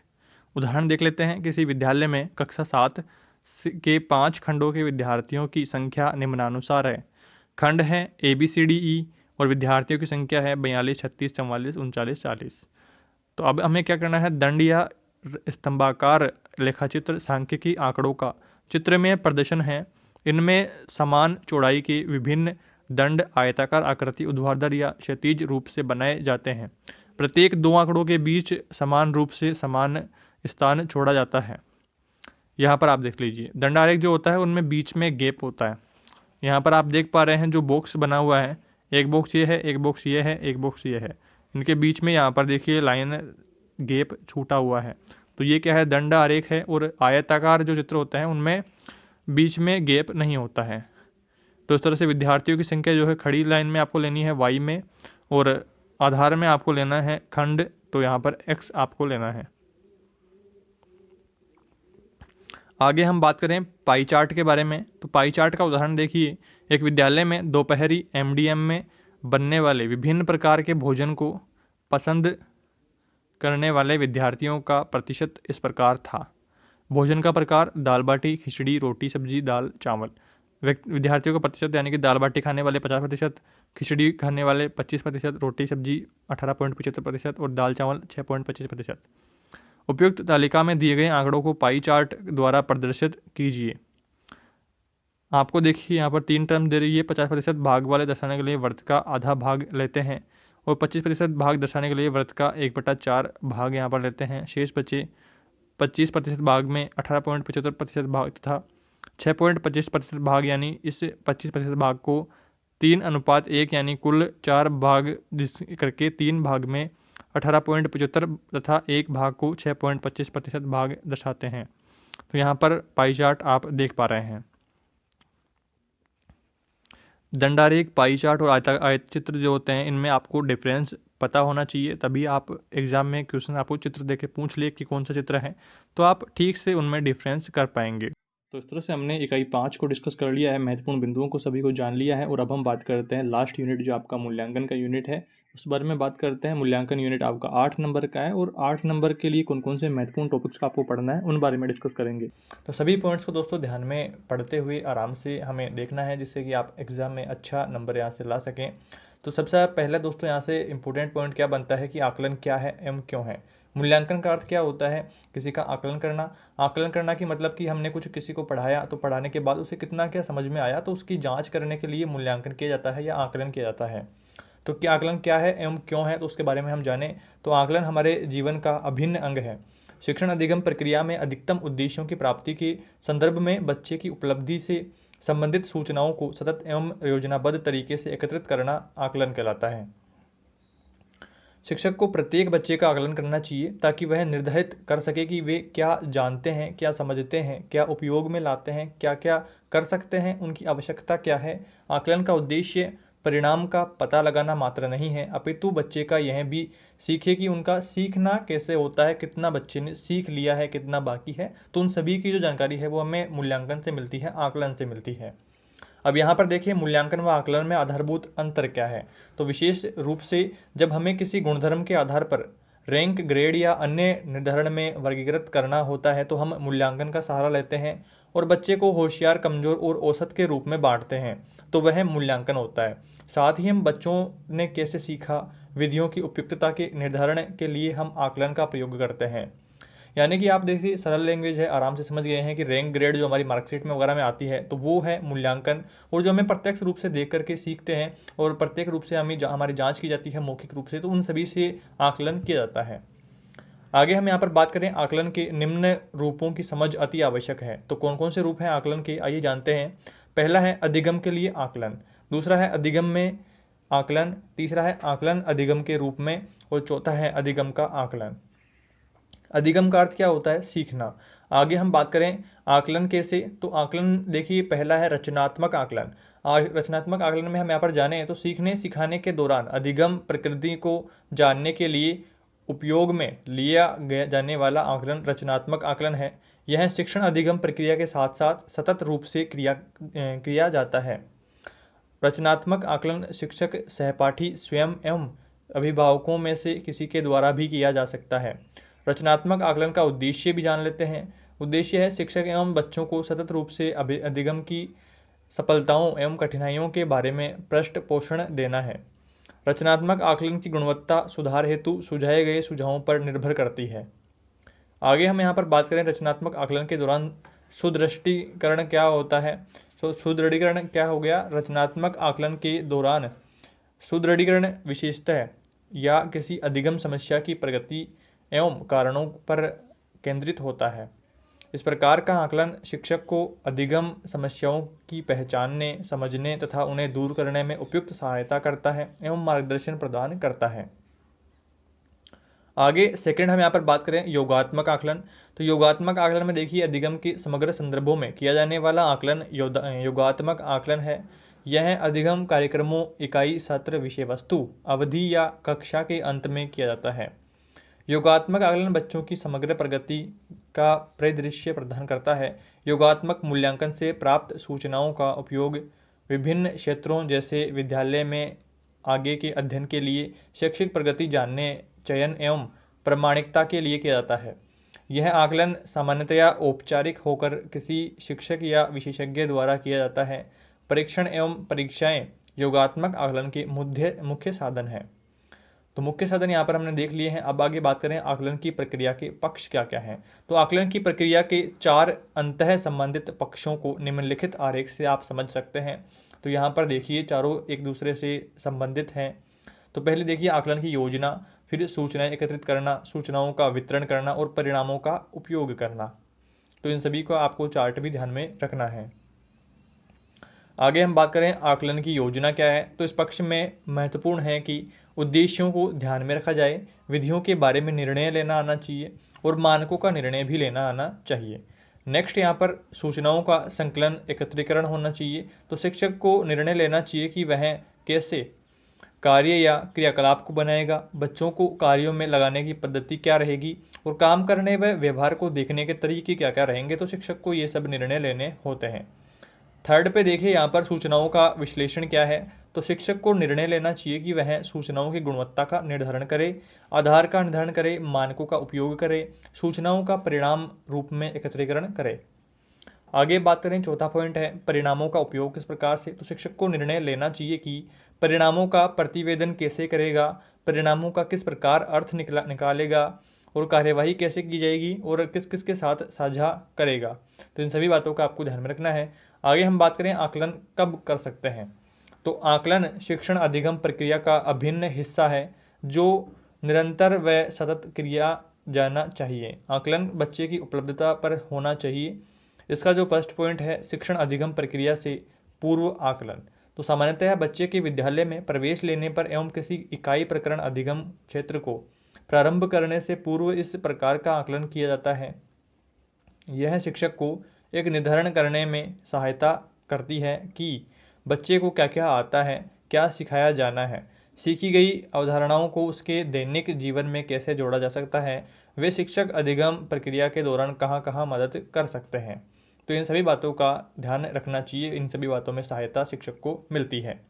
इसे आधारभूत आकलन भी कहा जाता है। तो आपको सीधा आधारभूत आकलन किसे कहते हैं पूछ सकता है, तो थोड़ा सा आपको ध्यान से इन परिभाषाओं को देख लेना है। आगे हम बात करें, नेक्स्ट पॉइंट है हमारा शिक्षण अधिगम प्रक्रिया के दौरान आकलन। तो शिक्षण अधिगम प्रक्रिया के दौरान प्रत्येक व्यक्ति, प्रत्येक शिक्षक को प्रक्रियात्मक आकलन करना चाहिए। यह इसलिए महत्वपूर्ण है कि इससे पाठ के विकास के दौरान बच्चे की प्रगति की जानकारी प्राप्त होती है। प्रक्रिया के दौरान 3 प्रकार के स्तरों को ध्यान में रखा जाता है। तो 3 स्तर यहाँ पर देखिए। पहला स्तर है बच्चा कौशलों एवं समझ के बारे में नहीं जानता। दूसरा है बच्चा कौशलों एवं समझ को विकसित कर रहा है। और तीसरा है बच्चों में कौशल व समझ विकसित हो चुकी है। तो इन 3 स्तरों को ध्यान में रखा जाता है। इसे रचनात्मक आकलन भी कहा जाता है। तो सीधा आपको प्रश्न पूछ सकता है कि रचनात्मक आकलन किसे कहते हैं। तो इन सभी बातों को आपको ध्यान में रखना है। थर्ड पॉइंट यहाँ पर देखिए, शिक्षण अधिगम प्रक्रिया के पश्चात आकलन। तो पश्चात आकलन में क्या होगा कि इस प्रकार के आकलन में शिक्षण अधिगम प्रक्रिया के दौरान प्राप्त बच्चों की प्रतिक्रियाओं, कार्यों, शिक्षकों की राय, साथी बच्चों की राय एवं स्वयं की राय, अभिभावक की राय के अतिरिक्त परीक्षण एवं परीक्षाओं को भी सम्मिलित करते हुए बच्चों की प्रगति के बारे में समेकित राय बनाई जाती है। अब हम बात करें, नेक्स्ट पॉइंट है हमारा आकलन की तरीके कौन कौन से हैं। तो आकलन औपचारिक एवं अनौपचारिक दोनों तरीकों से हो सकता है। आकलन के निम्नलिखित तरीके प्रचलित हैं। पहला है स्व आकलन। स्व आकलन से आप समझ रहे हैं कि खुद का आकलन खुद से। तो बच्चों में स्वयं की प्रगति के आकलन की योग्यता का विकास अति आवश्यक है। शिक्षक को ऐसे अवसर उपलब्ध कराने होंगे जिससे बच्चा अपने कार्य, व्यवहार, रुचि, ज्ञान, कौशलों से प्रेरित हो सके। नेक्स्ट हम पॉइंट है यहाँ पर समवाय या सहपाठी आकलन, यानी कि अपने सहपाठी का आकलन करना। एक बच्चे द्वारा दूसरे बच्चे के कार्य, व्यवहार, रुचि, अभिवृत्ति, ज्ञान, कौशल आदि का आकलन करना समवाय आकलन कहलाता है। नेक्स्ट यहाँ पर बात करें हम समूह आकलन। तो किसी भी कार्य को पूर्ण करने के उद्देश्य से बच्चों द्वारा सामूहिक रूप से कार्य करने के दौरान सीखने और प्रगति का आकलन समूह आकलन कहलाता है। आगे हम बात करें, चौथा पॉइंट है यहाँ पर व्यक्तिगत आकलन। तो बच्चे द्वारा किसी कार्य को करने के दौरान उस पर ध्यान देते हुए किया गया आकलन व्यक्तिगत आकलन कहलाता है। पांचवा पॉइंट है अवलोकन। अवलोकन किस प्रकार से करेंगे, तो कक्षा में सीखने सिखाने की प्रक्रिया के दौरान विद्यालयी गतिविधियों में बच्चे की भागीदारी के दौरान उसका अवलोकन किया जा सकता है। आगे है छठा पॉइंट है कॉन्फ्रेंसिंग। तो आकलन की इस विधि में शिक्षक द्वारा एक साथ बहुत से बच्चों से शिक्षण अधिगम की प्रक्रिया एवं प्रगति के बारे में चर्चा की जाती है, यानी कि बहुत सारों का परीक्षण जो है एक साथ हो जाता है। आगे हम बात करें, नेक्स्ट सातवां पॉइंट है साक्षात्कार। तो साक्षात्कार में देखिए, साक्षात्कार में शिक्षक प्रत्येक बच्चे को बात करके कुछ कार्य करवाकर उसके सबल एवं निर्बल पक्षों की पहचान कर सकता है। आठवां पॉइंट है मौखिक प्रश्न एवं उत्तर से। इस विधि से कम समय में अधिक बच्चों का आकलन अवलोकन किया जा सकता है जो लिखित रूप से अपनी अभिव्यक्ति नहीं दे पाते। नवा पॉइंट है लिखित प्रश्न एवं उत्तर। तो इसके अंतर्गत शिक्षक सीखने सिखाने के दौरान आए अधिगम क्षेत्रों को ध्यान में रखते हुए, समय सीमा को ध्यान में रखते हुए विविध प्रकार के प्रश्न निर्मित करते हैं और बच्चों से उनको लिखित में करवाए जाते हैं और फिर उनका आकलन किया जाता है। आगे हम बात करें, नेक्स्ट पॉइंट है हमारा पोर्टफोलियो। तो पोर्टफोलियो बच्चों के गणितीय अनुभवों जैसे बच्चे द्वारा समय समय पर किए गए कार्यों का संग्रह होता है। तो इन सभी पॉइंट्स दोस्तों आपको ध्यान में रखना है। छोटे छोटे पॉइंट्स से 1 नंबर का प्रश्न आपके आ सकता है, तो आपको थोड़ा सा ध्यान से इन्हें पढ़ना है। आगे है 11वां पॉइंट, कार्यपत्रक। कार्यपत्रक है बच्चों के किसी अधिगम क्षेत्र की समझ को देखने एवं आकलन के लिए कार्यपत्रक एक महत्वपूर्ण उपकरण है। यह अधिगम का साक्ष्य है। 12वां पॉइंट है चेकलिस्ट। तो चेकलिस्ट शिक्षण अधिगम के दौरान बच्चों के विशिष्ट व्यवहार को दर्ज करने का व्यवस्थित तरीका है। 13वां पॉइंट है प्रश्नावली। तो प्रश्नावली एक उपकरण है जिससे उस अधिगम क्षेत्र की समग्र समझ की जानकारी मिलती है। 14वां पॉइंट है लिखित दत्त कार्य। तो लिखित दत्त कार्य की संरचना इस प्रकार की जाती है कि बच्चे किसी गणितीय अधिगम क्षेत्र के अधिगम के बारे में प्रतिक्रिया कर सके। 15वां पॉइंट है यहाँ पर दैनिकी। बच्चों से संबंधित विशिष्ट अनुभवों को दैनिकी में दर्ज किया जा सकता है। अवलोकन के दौरान दर्ज की गई सूचनाएं दैनिकी का हिस्सा बनती है। तो इन सभी पॉइंट्स को दोस्तों आपको ध्यान में रखना है, जिससे क्या है कि 1 नंबर का प्रश्न आपके आने के चांसेस होते हैं। आपको सीधा से पूछ ले दैनिकी क्या होता है, लिखित दत्त कार्य क्या होता है, प्रश्नावली क्या होती है। तो इन सभी बातों को आपको ध्यान में रखना है। एक दो बार आप वीडियो को रिपीट पर देखेंगे तो आपको आराम से सारे जो है याद हो जाएंगे, क्योंकि इनकी लैंग्वेज जो है बहुत ही ज़्यादा आसान है। आगे नेक्स्ट पॉइंट हमारा गुणात्मक टिप्पणी क्या है। तो गुणात्मक टिप्पणी यह दर्शाती है कि बच्चे को किस उद्देश्य से कार्य किया दिया गया है और उसने पूरा कर लिया है, यह क्या उसका तरीका भी सही रहा है, यह बच्चे के लिए उत्प्रेरक का कार्य करती है। CCE सतत मूल्यांकन की प्रक्रिया में गुणात्मक टिप्पणी बच्चे को निम्नांकित कार्यों अभिलेखों पर लिखी जाती है। तो पहला है यहाँ पर आधार रेखा मूल्यांकन प्रपत्र, दूसरा है वर्कशीट, तीसरा है कार्य एवं गृह कार्य अभ्यास पुस्तिका में, चौथा है साप्ताहिक समीक्षा प्रतिवेदन में, पांचवा है शिक्षक अनुभव डायरी में और छठा है वार्षिक प्रगति प्रतिवेदन में। आगे हम बात करें, नेक्स्ट हमारा इंपॉर्टेंट पॉइंट है आकलन का अभिलेखन या रिकॉर्डिंग एवं सूचना देना रिपोर्टिंग। रिकॉर्डिंग की प्रक्रिया में आकलन के विभिन्न उपकरणों व विधियों के माध्यम से विद्यार्थियों के विकास एवं उन्नति के साक्ष्यों का व्यवस्थित रूप से आलेखन किया जाता है। दूसरी ओर रिपोर्टिंग बच्चों की उन्नति के साक्ष्यों के संदर्भ में विद्यार्थियों के उचित अधिगम स्तरों में वर्गीकरण से संबंध रखता है। यह कार्य विद्यार्थियों को आगे के अधिगम के लिए सहायता करने और अभिभावकों को उनके प्रगति के बारे में जानकारी उपलब्ध कराने के लिए किया जाता है। आगे हमारा इंपॉर्टेंट पॉइंट है विद्यार्थी शिक्षक एवं अभिभावक के लिए। विद्यार्थी शिक्षक एवं अभिभावक के लिए सतत एवं व्यापक मूल्यांकन की उपयोगिता क्या है। मूल्यांकन की बात हो रही है जिसमें सतत एवं व्यापक मूल्यांकन इंपॉर्टेंट है, तो इसको जो क्वेश्चन है वो रीट में भी आने के चांसेस होते हैं। इंपॉर्टेंट पॉइंट है, तो आपको ध्यान में रखना है। सतत एवं व्यापक मूल्यांकन प्रक्रिया के दौरान प्राप्त सूचनाओं की उपयोगिता क्या है। तो पहली उपयोगिता है शिक्षक के लिए उपयोगिता क्या है। तो पहला पॉइंट है हमारा, इसमें देखते हैं शिक्षक के लिए उपयोगिता। तो पहला है प्रत्येक बच्चे का प्रारंभिक स्तर जानने में, प्रत्येक बच्चे की आवश्यकता जानने में, सतत व व्यापक योजना बनाने में, बच्चों के सीखने के तरीके जानने में, बच्चों के सफलता का एहसास कराने में।